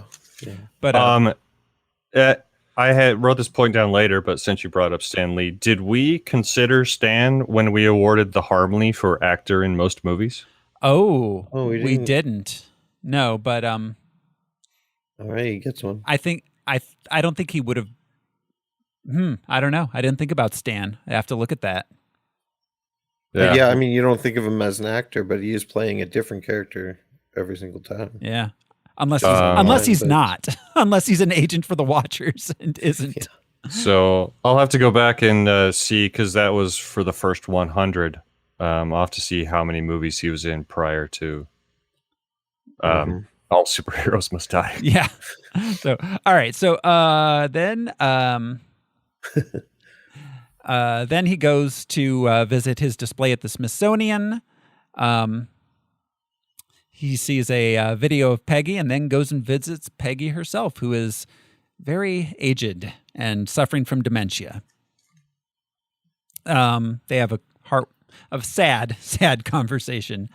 She coughed her memories away. Oh, yeah. I know a lot of people that do that on the reg, though. Yeah. She was clearly medicinally taking marijuana. Yeah. This is one of those moments in context, looking at it and going like, so she is now seeing youthful Steve. This is the original timeline with the whole loop thing. Mm-hmm. Interesting to consider that in an alternate timeline, he would have been there by her bedside. Yeah. Or at the same age. Or was she freaking out because she's now seeing young Steve after she watched Steve grow old? Right. You know, you can interpret it either way. Well, so Marcus and Mafeely have point. stated that when they wrote this, they intended the husband she speaks of to be Steve, having traveled back in time. But they said that after Endgame, and there's no way to verify that they're not full of shit. And I think the Russos said that it happened in an alternate universe. They both had like different opinions for a while, and now there's been some sort of like middle ground that they've kind of come to publicly. I'm sure Feige has what's considered the official, whether it was alternate or not. I have a feeling that at some point in some future property, they will establish what actually happened. Yeah. I'm sure they will. So, all right.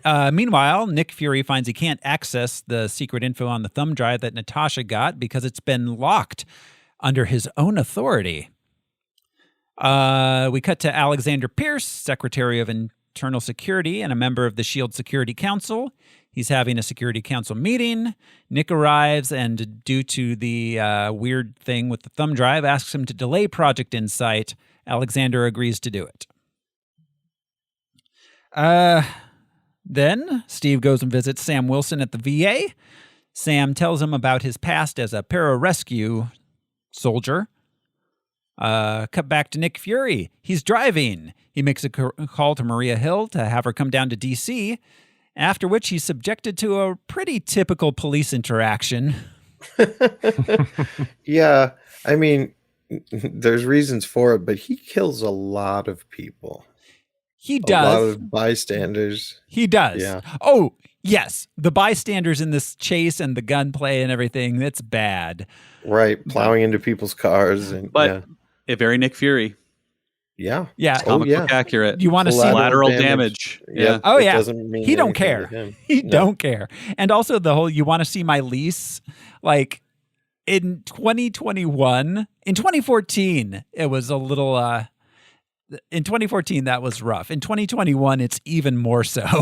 Like the police and the black man in a fancy car. Yeah, it makes me wonder because there's so much improv in the MCU. If Sam Jackson was like, "No, I'm going to talk shit to the cops right now," right? Because I imagine there being like a written line where it's like, "Just tell him you're the head of Shield." And I was just going to say, technically, kill he him. outranks everyone. Yeah. He's like second only to the president. You know. Yeah. So and Pierce somehow. But it's interesting. Yeah, they don't have badges. I don't think we've ever seen a SHIELD officer flash a badge. Maybe on the TV show. So they have badges. Yeah. Okay, cool. Well, yeah, and I actually have some unanswered questions later to ask about SHIELD. But all right, so he's attacked by Hydra agents posing as police. He manages to flee from them in his car, which I assume is not stock like that. No, it was made by whoever made Kit. A cool, it was comic book reference with the flying car. You know, the propulsion system being offline. Though, we didn't get to see a flying Nick Fury. I made the note that this SUV was like Kit with no personality. Yeah, or too much. So he almost gets away from them when his car gets flipped over by a mysterious masked soldier with a metal arm. That's the giveaway. I gotta hand it to you, Bucky. Nick manages to cut a hole through the roof and the pavement below, escaping into the sewers. That night, his natural habitat. Yeah, that night Cap arrives home. Yeah, where he sets up a lab. Yeah, a lab. That night Cap arrives home, flirts with the nurse that lives next door, and finds Nick Fury in his apartment. Nick tells him the apartment's bugged, he's in danger, and then Nick gets shot through the wall. He gives Steve the thumb drive. Then the next door neighbor reveals that she's not a nurse. She's a SHIELD agent assigned to protect him, Agent 13. So Sharon is on the phone as Steve walks up the stairs. Was she actually on the phone with Peggy, who is like in a home with dementia, not doing too well? Because we see her talking to her later, but during the daytime. Or was she just standing outside her apartment pretending to be on the phone? Yeah, waiting to talk to Steve. I think that's more likely than anything else. Just pretending to have a conversation with her aunt. Yeah. All right. So yeah, Steve chases after the shooter, who turns out to be the mysterious soldier with the metal arm. The soldier gets away. Sorry, I'll stop doing that. Dayman. Dayman! Oh. Fighter of the night, man! Master of karate and friendship. It was more everyone. of a... I actually thought about it, and I was wondering if it wasn't, in fact, the Wilhelm scream stretched out and like digitally enhanced. Oh, huh. Or Chewbacca pitched up 3 octaves. Yeah, he got the Vin Diesel deal. Just comes in, voiceovers, bounces. Yeah, because I guess the scream I'm doing is more like come from the land of ice and snow than anything else. Oh, the immigrant song. Yeah.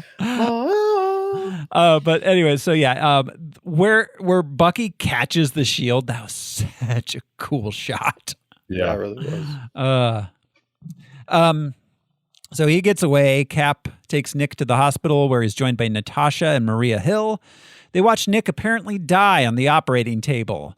Nat and Cap say goodbye to Nick, and Maria says, "I have to take the body with me." Then the SHIELD agents, led by Rumlow, arrive to take Cap back to SHIELD headquarters. She's like, I have a weekend at Bernie's situation. I want to try. Me and the dude from How I Met Your Mother are going to have some hijinks. Oh, my God. Before Cap heads back to SHIELD, though, he hides the thumb drive in a vending machine. Back. Behind. Was it Hubba Bubba or Bubblicious? It was Hubba Bubba. Hubba Bubba. Oh, man, I miss those disgusting gums. I was talking about that the other day. The watermelon was my personal favorite. Yeah. all 15 seconds of the flavor, and then you're just Right. It's a little longer chewing than rubber. Fruit Stripe, Yeah, exactly. but not much. Yeah. Oh, the tetrodotoxin B. Oh, we don't get there yet. We'll get there. Oh, okay. Nick being dead. Oh, yes. Yes. Yeah. Okay. So, back at SHIELD HQ, Cap meets with Pierce, where he tells Cap about Nick's history with SHIELD, asks him why Nick was at the apartment. Pierce tells him that Batroc was hired to hack the ship. The story is that Batroc was hired to hack the ship by Nick as a cover for the sale of classified information. But Pierce tells Cap he doesn't believe that. He thinks Nick was set up and he's going to find out who does it. But Cap refuses to tell him why Nick was at the apartment that night, as Nick told Cap not to trust anybody, and Cap clearly doesn't trust Alexander Pierce. Is the truth somewhere in between these things? Well, I don't... Did Fury hire Batroc in order to have this whole thing go down the way that it needed to go down to get the information? I think possibly Natasha mentions that when we see her again. One of her lines that I thought was a throwaway line at first, but when Cap tells her the theory that Pierce just said, she says, "Makes sense. He knew the boat was dirty, so he would need a way in." Yeah. That was one of my unanswered questions, is how much is like what really went down, who really ordered everything to happen. I mean, Yeah, because there's a shell game going on. Yeah. Clearly. Right. Yeah. Or two of them. Clandestine. yeah. I apologize. This was a ways back in Steve's apartment. When Fury is down, Agent 13 calls him Foxtrot on the radio. Oh, yeah. That's his, because of F. Which is F in the NATO alphabet. But could it also be because he just loves to dance? Ooh, maybe. Dun, dun, dun, dun, dun, dun. I would love to see Nick Fury doing the Foxtrot. Or moving comically in any Amazing. way. Yeah. Yeah. So on his way out of Pierce's office in the elevator, he's attacked by a team of SHIELD agents. And oh my God, the elevator scene. Ooh, Oh, badass. so badass. The fight. The fight, but also like the tension buildup of just him seeing the signs, the guy casually caressing his gun. Right. Yeah, and the beads And of the sweat. bead of sweat. Yeah. Mm-hmm. And Yeah, just the like, my- Yeah, this is telegraphed. So yeah, And even the scene from up above at the very end where they're all knocked out and he like puts the magnetic boom and his shield pops up. What does he say? He's like, "That's right," or something like, he said, "You Yeah. better run." Oh no, he says it really feels personal. oh yeah. Because Or then I thought he had a little one-liner when he got Oh yeah, when he pops the the bracelet shield up. off, he does say something else. my favorite part about the shield thing is it's not just the magnet that gets it up to his arm. He kicks it off the ground like a Yeah. skateboard. Yeah. Like, he kicks Yes, that's the skateboard true. up and catch it. Ah. Such like a smooth but also aggressive maneuver. This Mm-hmm.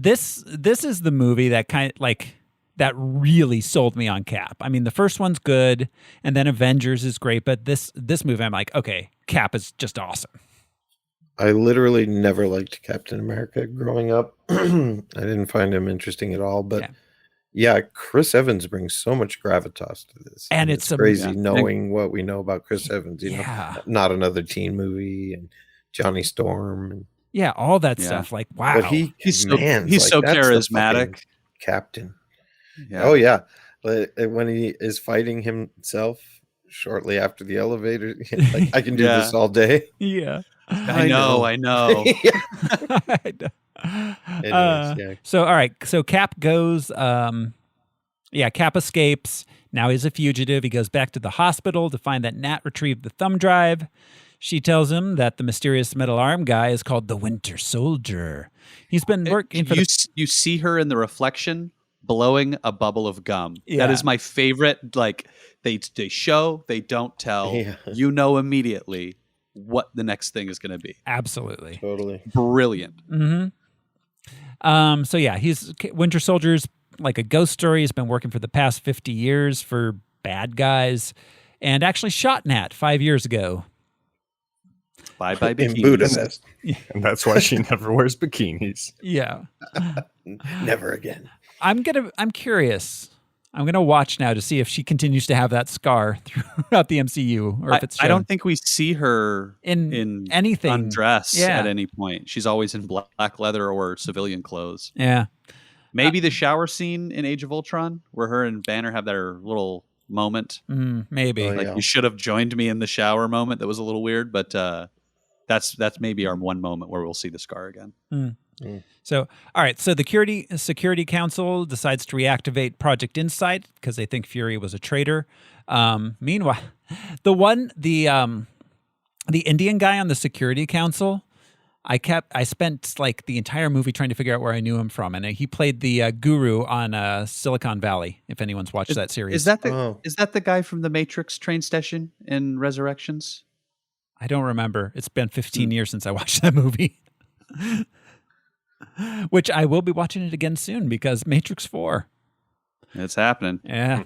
So, all right. Meanwhile, Nat and Cap go to an Apple store, and we get to meet Noob Master 69.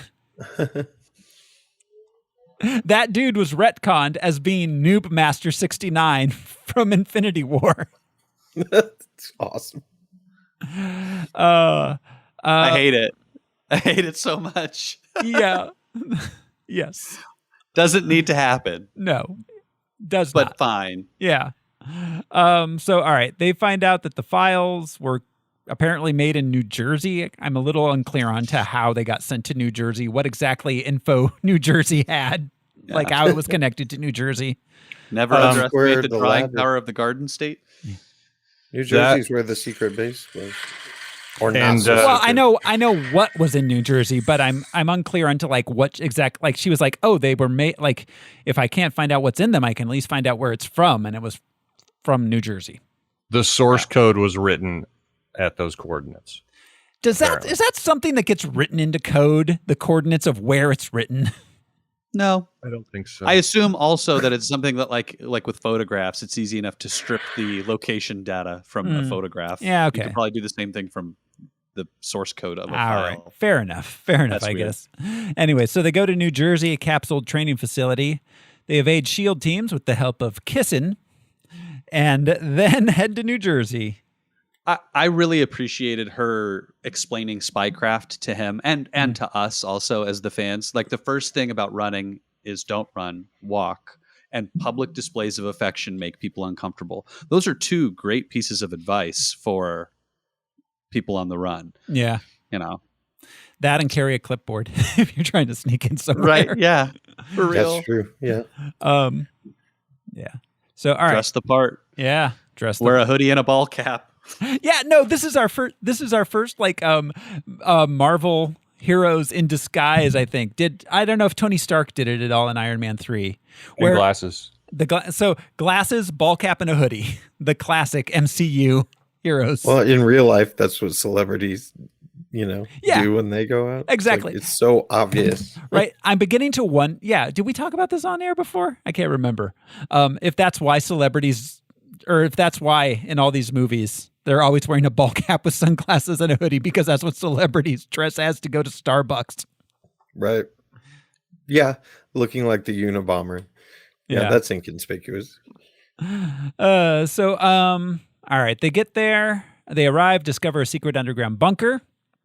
And down there, they discover a supercomputer containing the consciousness of Armand Zola, Hydra scientist. Zola tells them that after being captured by Captain America during World War II, he was recruited to S.H.I.E.L.D., where he secretly created a new Hydra within S.H.I.E.L.D., sowing global chaos with the objective of making humanity surrender its freedom in exchange for security, using the Winter Soldier as their primary assassin and chaos wreaker.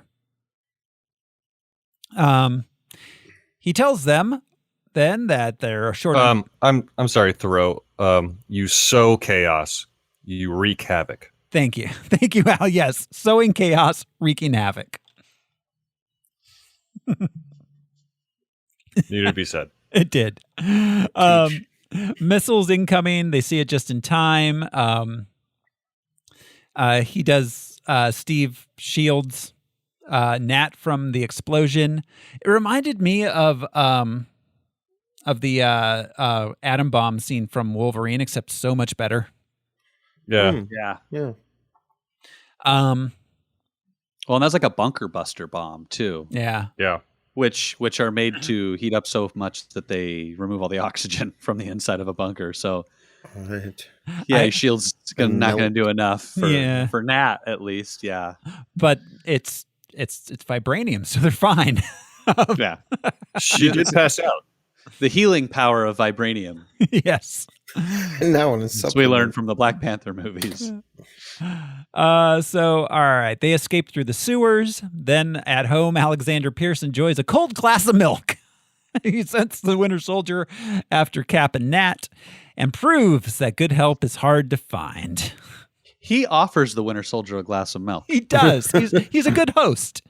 Give the man a glass of milk, Josh. And Brian and I were trying to remember this last night. The maid's name was Renata. Renata, yes. I can't remember what. I think I said Roberta. Yeah. That sounds right. Yeah. I like milk, but it is always sort of weird when a character in a movie has a big full glass of milk. Drinks a glass of milk. It makes me I think, feel very how long was it represented when sitting? people drink milk in a movie. It's like, how long was it sitting Like there? me. What temperature is that milk? As a single man, I just drink it straight out of the bottle. Rock and No one's roll. stopping you, except for maybe those cats. I don't drink glasses of milk like I used to. Like I used to drink No, I milk a don't either. lot, but I don't much anymore. And I'm wondering if I should start again. I don't Makes know. your bones strong like bear, man. You gotta Calcium, drink milk and vodka and Kahlua, obviously. So much phlegm. Yeah. So all right. Nat, We're the milk council. milk. You can't tell what side we're on. I've got it. It does a body good. Yeah. So I've got it. milk. I've got it. Such an innocuous question. We heard so much. Yeah. Got milk? Yeah, probably. Like, got milk, motherfucker? You do now. Milk bomb. Nat and Cap go to Sam's place to hide out. They realize Alexander Pierce is Hydra's leader, and behind the whole shebang, they come up with a plan to kidnap Jasper Sitwell to discover what Hydra's world domination plan is. Sam joins up, letting them know that they need to steal a wing pack from Fort Meade, which apparently is so easy it happens off screen. Red Wing does it. We don't see this at all. Yeah, he sends birds. He sends Yeah, the birds. birds. Movie. He's like, send the birds. One of Darlings. the military bases running around. Yeah. Kill, my pretties, kill.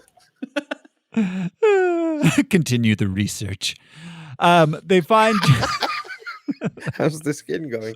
Wait, okay, so it's God. Just okay. Wait. Brief tangent, Josh. I remember watching that episode of The Simpsons where he sends the flying monkeys after Homer, and he says, "Continue the research." I remember watching that and talking to you on the phone while it was airing originally. That's Oh awesome. wow. Yeah. I used to anyways. do that so much. Yeah, Josh and I would watch SNL via phone. Yeah. Oh God. Yeah. Good times. Anyways, So I have a bird related question. yes, please. Falcon talks to birds, not in this movie, but in the comic books. The only other character I can think of that talks to birds is Odin. Oh, yeah. That just hit me in my brain. I was like, wait, somebody else talks to birds, and he is a god. Well, much it's more the guy useful that than sleeps down in the Aquaman. Rita riverbed who talks to birds around here. But, Talks to I mean, birds. I talk to birds, but they don't do shit. You know, Yeah, don't talk back. I'm waiting for that moment. actually, my wife actually does talk to birds a lot, but she's not expecting a response. She's just it's a lot that's of like, the "Oh, difference. you are so pretty," kind of stuff. Well, it's the thing about prayer. Yeah. If the birds are answering back, you're crazy. That's You can talk to them. So, all right. So, they find Jasper Sitwell with Senator Stern, kidnap him, and after terrorizing him by throwing him off a roof to be saved by Falcon, he reveals that Zola created an algorithm to identify Hydra targets throughout the world. The Insight helicarriers will sweep the globe using satellite-guided guns to eliminate 20 million people. This is such a gangster use of good cop, bad cop. Yeah, it is. Throwing me off the roof. That's not your style, but it's hers. And she just kicks him in the chest off the roof. Boom. Yeah, that was badass. And then she proceeds to suggest another woman that Steve might take out on a date. Yeah, that's right. The girl from accounting with the lip ring. This is one of those cases of like a movie where the conversation only happens when the characters are on screen. Mm-hmm. But it made me think she has probably suggested every single woman in the SHIELD like agency to Steve in the scenes that we don't see. Like, what about the lady in bookkeeping? You know, the accountant's assistant, maybe. You know, she's the kind of friend at a bar who like sends a cute woman a drink on your behalf and forces that social situation on you. Yeah. Like what about Maria Hill? Yeah. Right? Yeah. How has that not come up? That would be a good. I think that her and Nick Fury might have a thing because they are inseparable. They are, but that'd be weird because he's her boss. She loves his one-eyed monster. All right. So some of the targets that he mentions, a valedictorian in Ohio. Wait to say that, Josh. I know. About a valedictorian in Ohio, Bruce Banner, Stephen Strange. Yeah. Oh. Who's our valedictorian in Ohio? Do we have any guesses? Because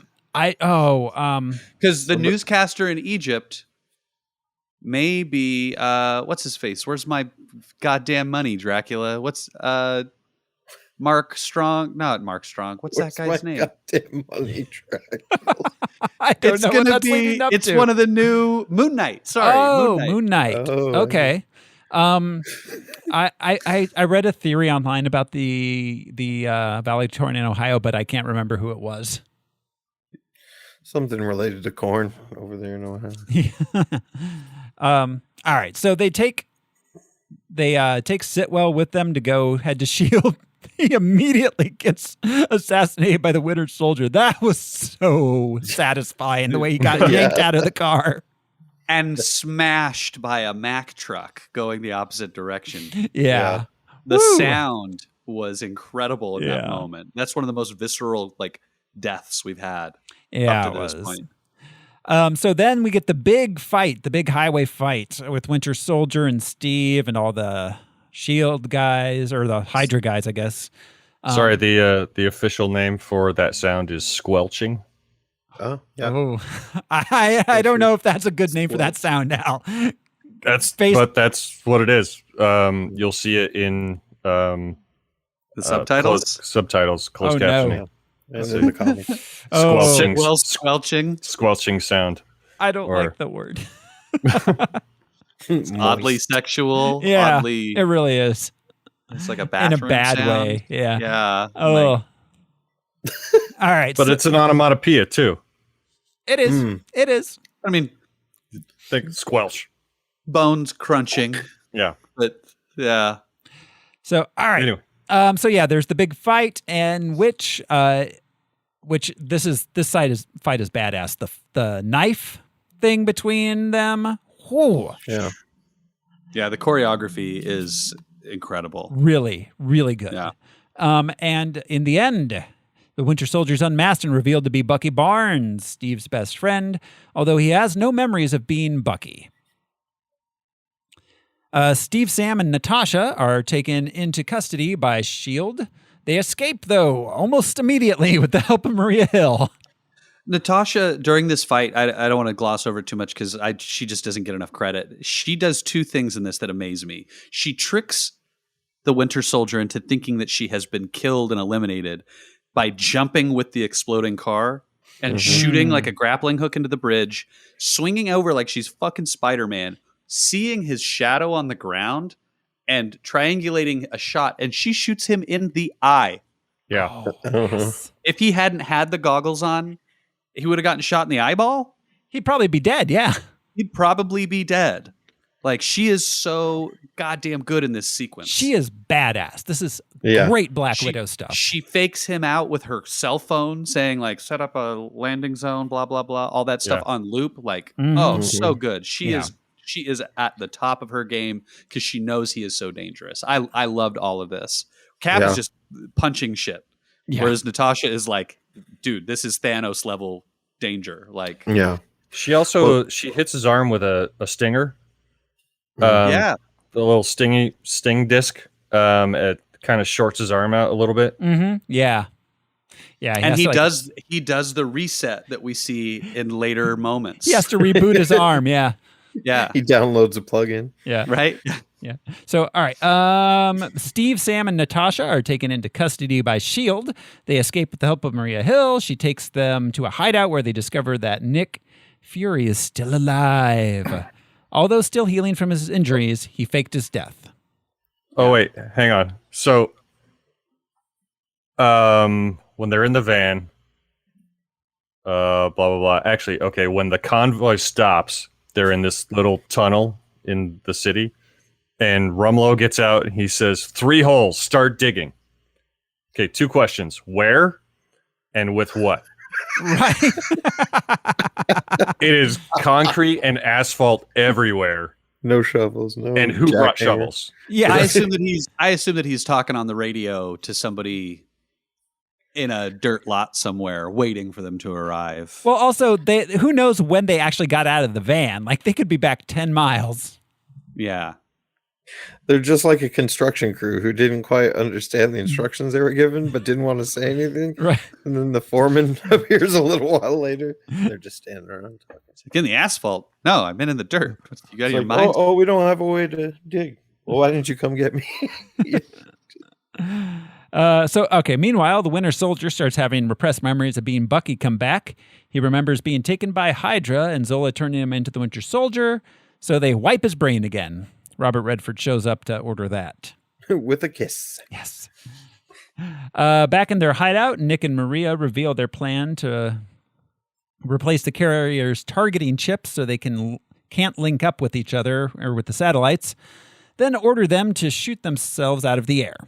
Nick wants to salvage S.H.I.E.L.D. after this, but Cap tells him he's going to take down the whole darn thing. Nat and Maria agree with Cap, so Fury reluctantly agrees also. Meanwhile, Steve spent some time remembering when he was little Steve, with Bucky. Yeah, at his mother's funeral. Then he has a heart-to-heart about Bucky with Sam. He gets Stan Lee fired from a security job at the Smithsonian. And they head back to S.H.I.E.L.D. headquarters. I forgot to mention this since we're back in the Smithsonian briefly. There's a video of Peggy talking about Steve dying and introducing her to the man she married. Yes. His sacrifice introduced her to the man that she ended up marrying. Right. Just something curious to note later on as we wrap these all up. Well, detail for me. And she mentioned that the man she married was one of the 1,000 men that were captured along with Bucky and the Howling Commandos that he saved that first time. Steve saved himself also. Well, my question is that who is that? And did Steve going back in time stop that from happening, or at least in a branching timeline? Yeah. It was old mustache and bowler cap. What's his name? Oh, Dum Dum Dugan. Dum Dum Dugan. And Peggy Dum Dum Dugan. And then I'd swear Feige said that Steve stayed in that timeline. So I mean, I don't know. I just don't know. This is a really unanswered question. It's impossible to answer. That's why we have this podcast, is to ask these questions and not answer them. Yes. Well, I mean, it just proves that she always wanted Steve and to be with Steve, but she had to at some point acknowledge that he was gone. Yeah. And move on. So maybe if he reappears through time travel, she doesn't marry that dude. Maybe she married the dude from Fresno. Maybe. Maybe they have a polyamorous thing going on. Yeah. A throuple. So, all right. The Security Council arrives at S.H.I.E.L.D. headquarters. Steve breaks in and announces to all of S.H.I.E.L.D. that Hydra has infiltrated them and Pierce is the leader. Pierce takes the Security Council hostage. Rumlow orders the flight crew to launch the carriers immediately, but they refuse and a big fight breaks out with Agent 13 heading the resistance to Hydra and the crew loyal to S.H.I.E.L.D. Rumlow manages to launch the carriers, though. this is a cool moment because you don't know who is loyal to who. Mm-hmm. Yeah. And I mean, Falcon says, like, who do we know how to shoot? Like, how do we know who are the bad guys or whatever?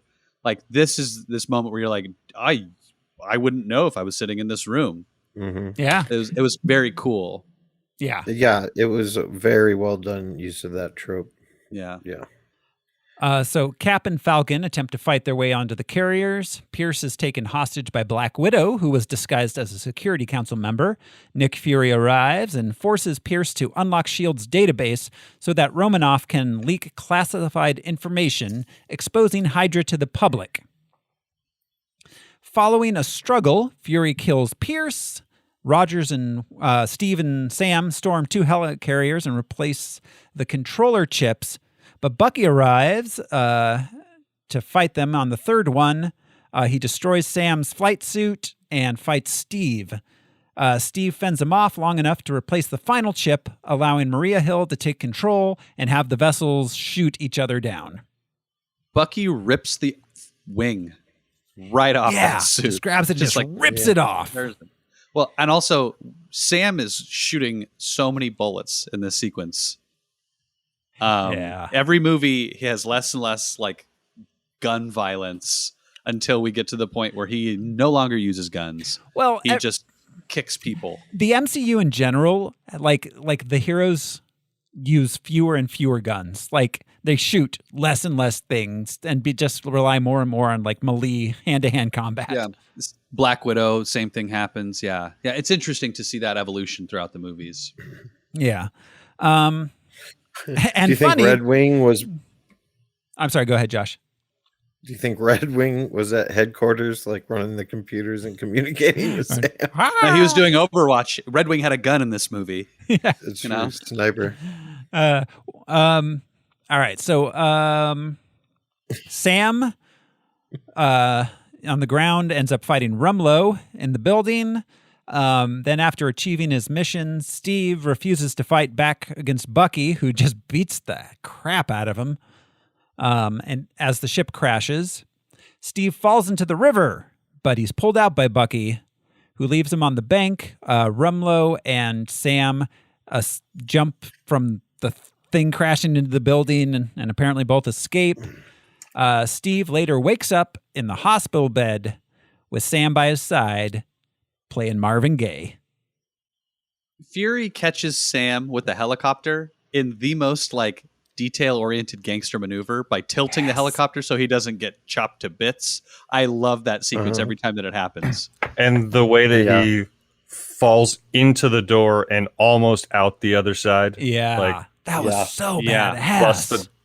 Bust the door off. And he complains, he's like, I said the 41st floor. He's like, it doesn't. They don't put the number on the outside. Such a great detail to put in as a joke, too. Yes. Yeah. So good. So, all right. With S.H.I.E.L.D. in disarray, Romanoff appears before a Senate subcommittee. And she's basically like, fuck you guys, I'm an Avenger. Right? Arrest me. Try it. If you can, bitch. Yeah. Right? She says, you know where I'll be, but then she like dips out because... Yeah. She's going to Tony's house, I assume. She takes off in the wind. Yeah. What the Black Widow movie, did it take place after this? After Civil War. After Civil War. After Okay. Civil War. Yeah. Thank you. It was unclear. All right. So then Fury meets Steve and Sam at his fake grave. Did you guys notice the inscription? Oh, I didn't read it. It was said when it was Ezekiel 25:17. The path of the righteous man is beset on all sides. I wish it had said bad motherfucker. That would have been good too. That whole monologue he gives is not in the Bible. No, it's not. Yeah, it's a made-up scripture. Yeah. Ezekiel 25:17 is vaguely similar-ish, kind of in some ways, but not at all really like it. Gotta give it to But that's a cool Tarantino. detail. Yeah. I didn't notice that. Yeah. Fury heads out to Eastern Europe in pursuit of Hydra's remaining cells. We see that Steve and Sam decide to go off looking for Bucky. Credits roll. But then in the mid-credits sequence, we meet Baron von Strucker. Strucker, which always makes me think of Strucker's Jam. Baron von Strucker's. What was their slogan? It's got to be good or something? Yeah, with a name like Baron von Strucker, it's got to be good. It's got to be good. He's performing. It's got to be jelly because jam don't shake like that. Right. He's performing experiments. Apparently, he's like, I don't care about Hydra. I don't care about S.H.I.E.L.D. All I care about is torturing twins until they have magic powers. Such a Nazi thing. Yeah. Miracles. This is the age of miracles, I think he said. And this is the determining point that we were not getting mutants in the MCU. Yeah, absolutely. This was the first time where we were like, oh, fuck. They're calling them miracles. They're avoiding that. Yeah, they're avoiding the term mutants for legal reasons. Literally, yeah. But we do meet Wanda and Pietro Maximoff. Then after credits sequence, we see Bucky at the Smithsonian looking at the display about him.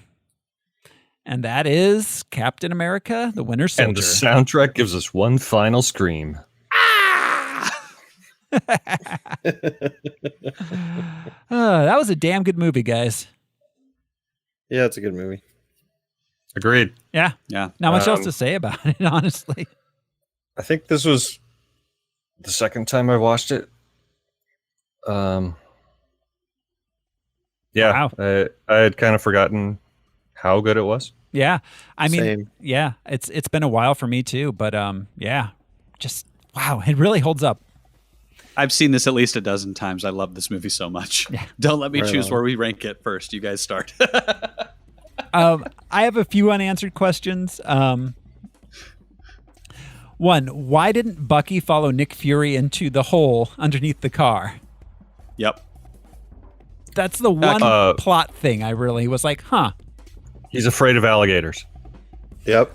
Okay. Also, if Fury can cut through that much asphalt with that thing, he could totally cut through Bucky with that thing too. So Bucky was like, no way, man. Okay. I don't want to get cut in half.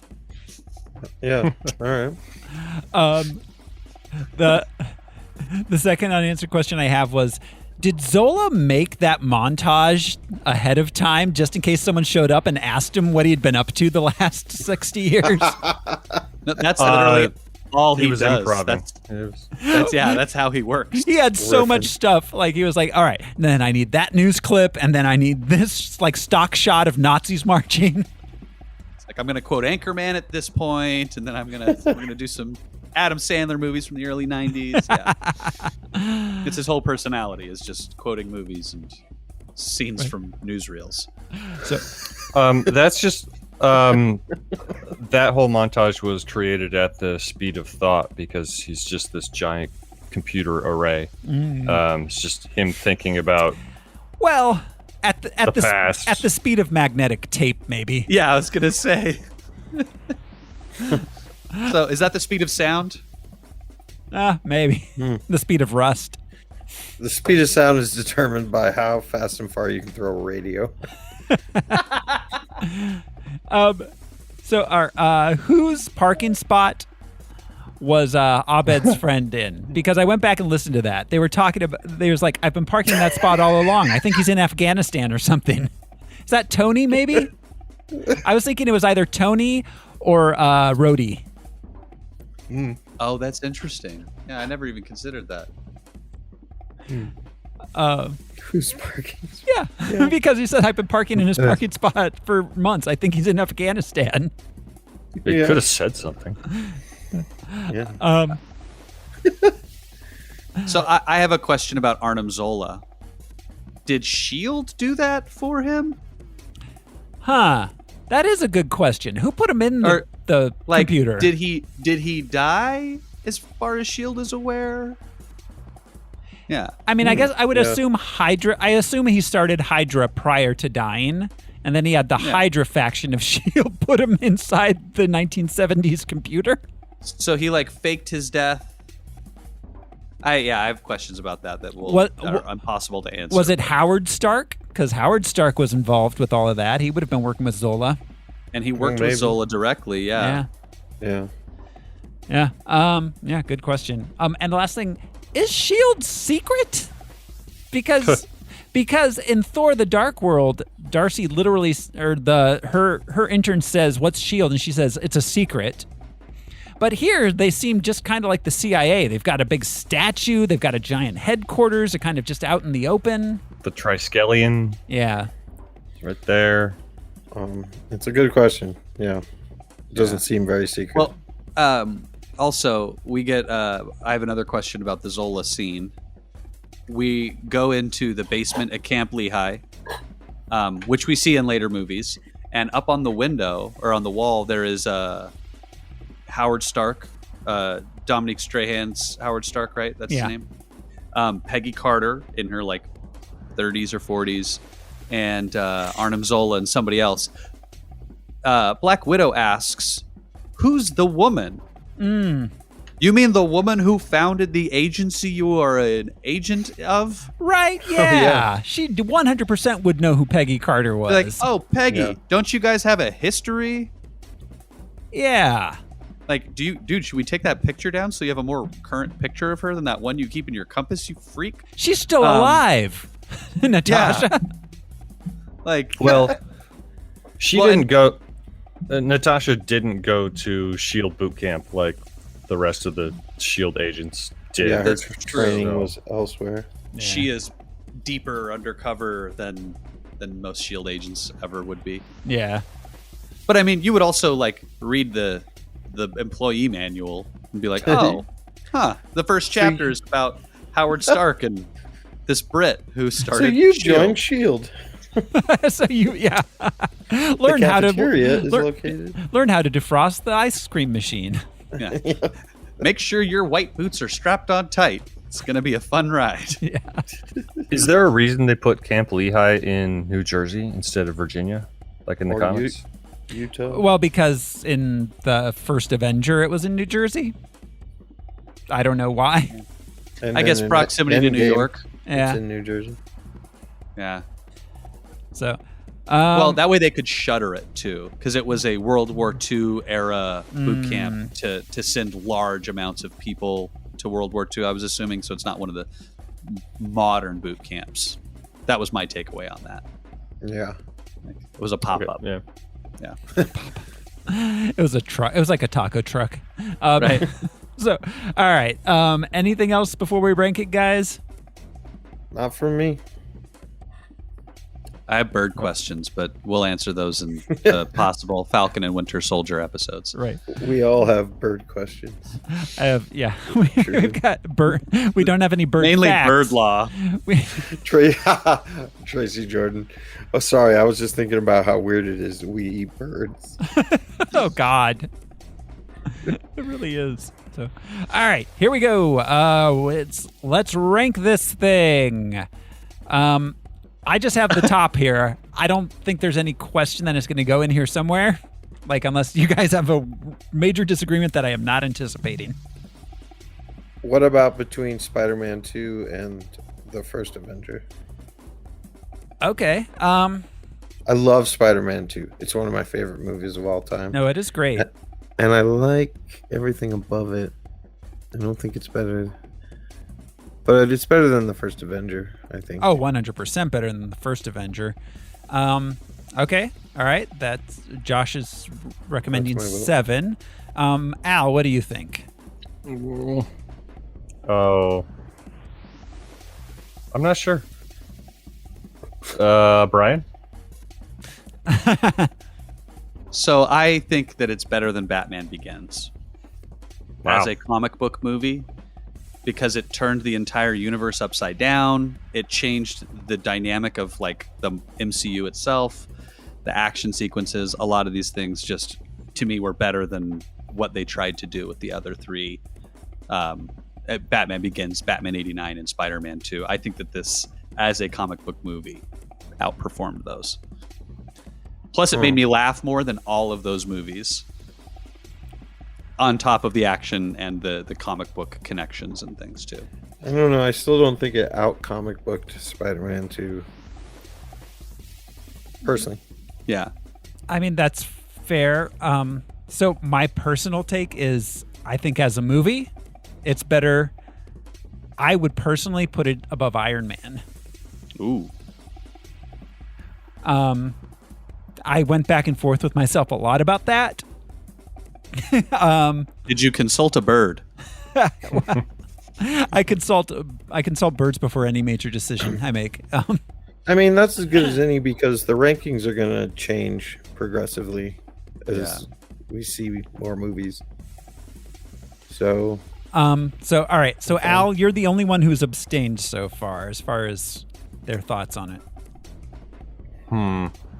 Over Iron Man or over the first Avenger, I think we're saying. Or in between Iron Man and Batman Begins, as Brian. I don't think it's better than Iron Man because Iron Man's just its own thing. It is.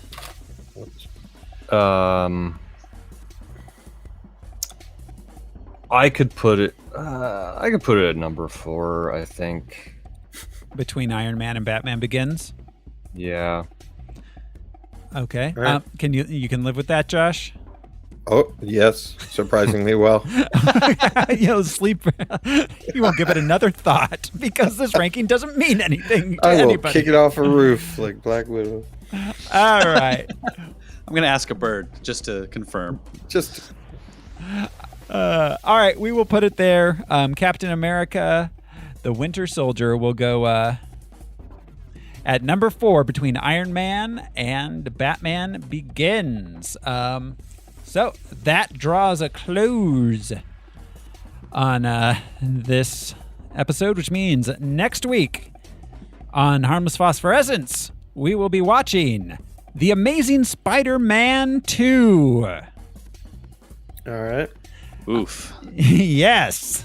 So there's a lot going on in that promo photo. Yes. Yes. I know it's supposed to be Electro, but it looks like Palpatine on the Times Square. Yeah. Jumbotron. Yeah, it's Palpatine and the Silver Surfer and a Transformer and another Spider-Man. Yeah, is that a Dinobot over there? No, it's a Rhino. I know. But it does look like a Dinobot. That's Paul Giamatti. I mean, right?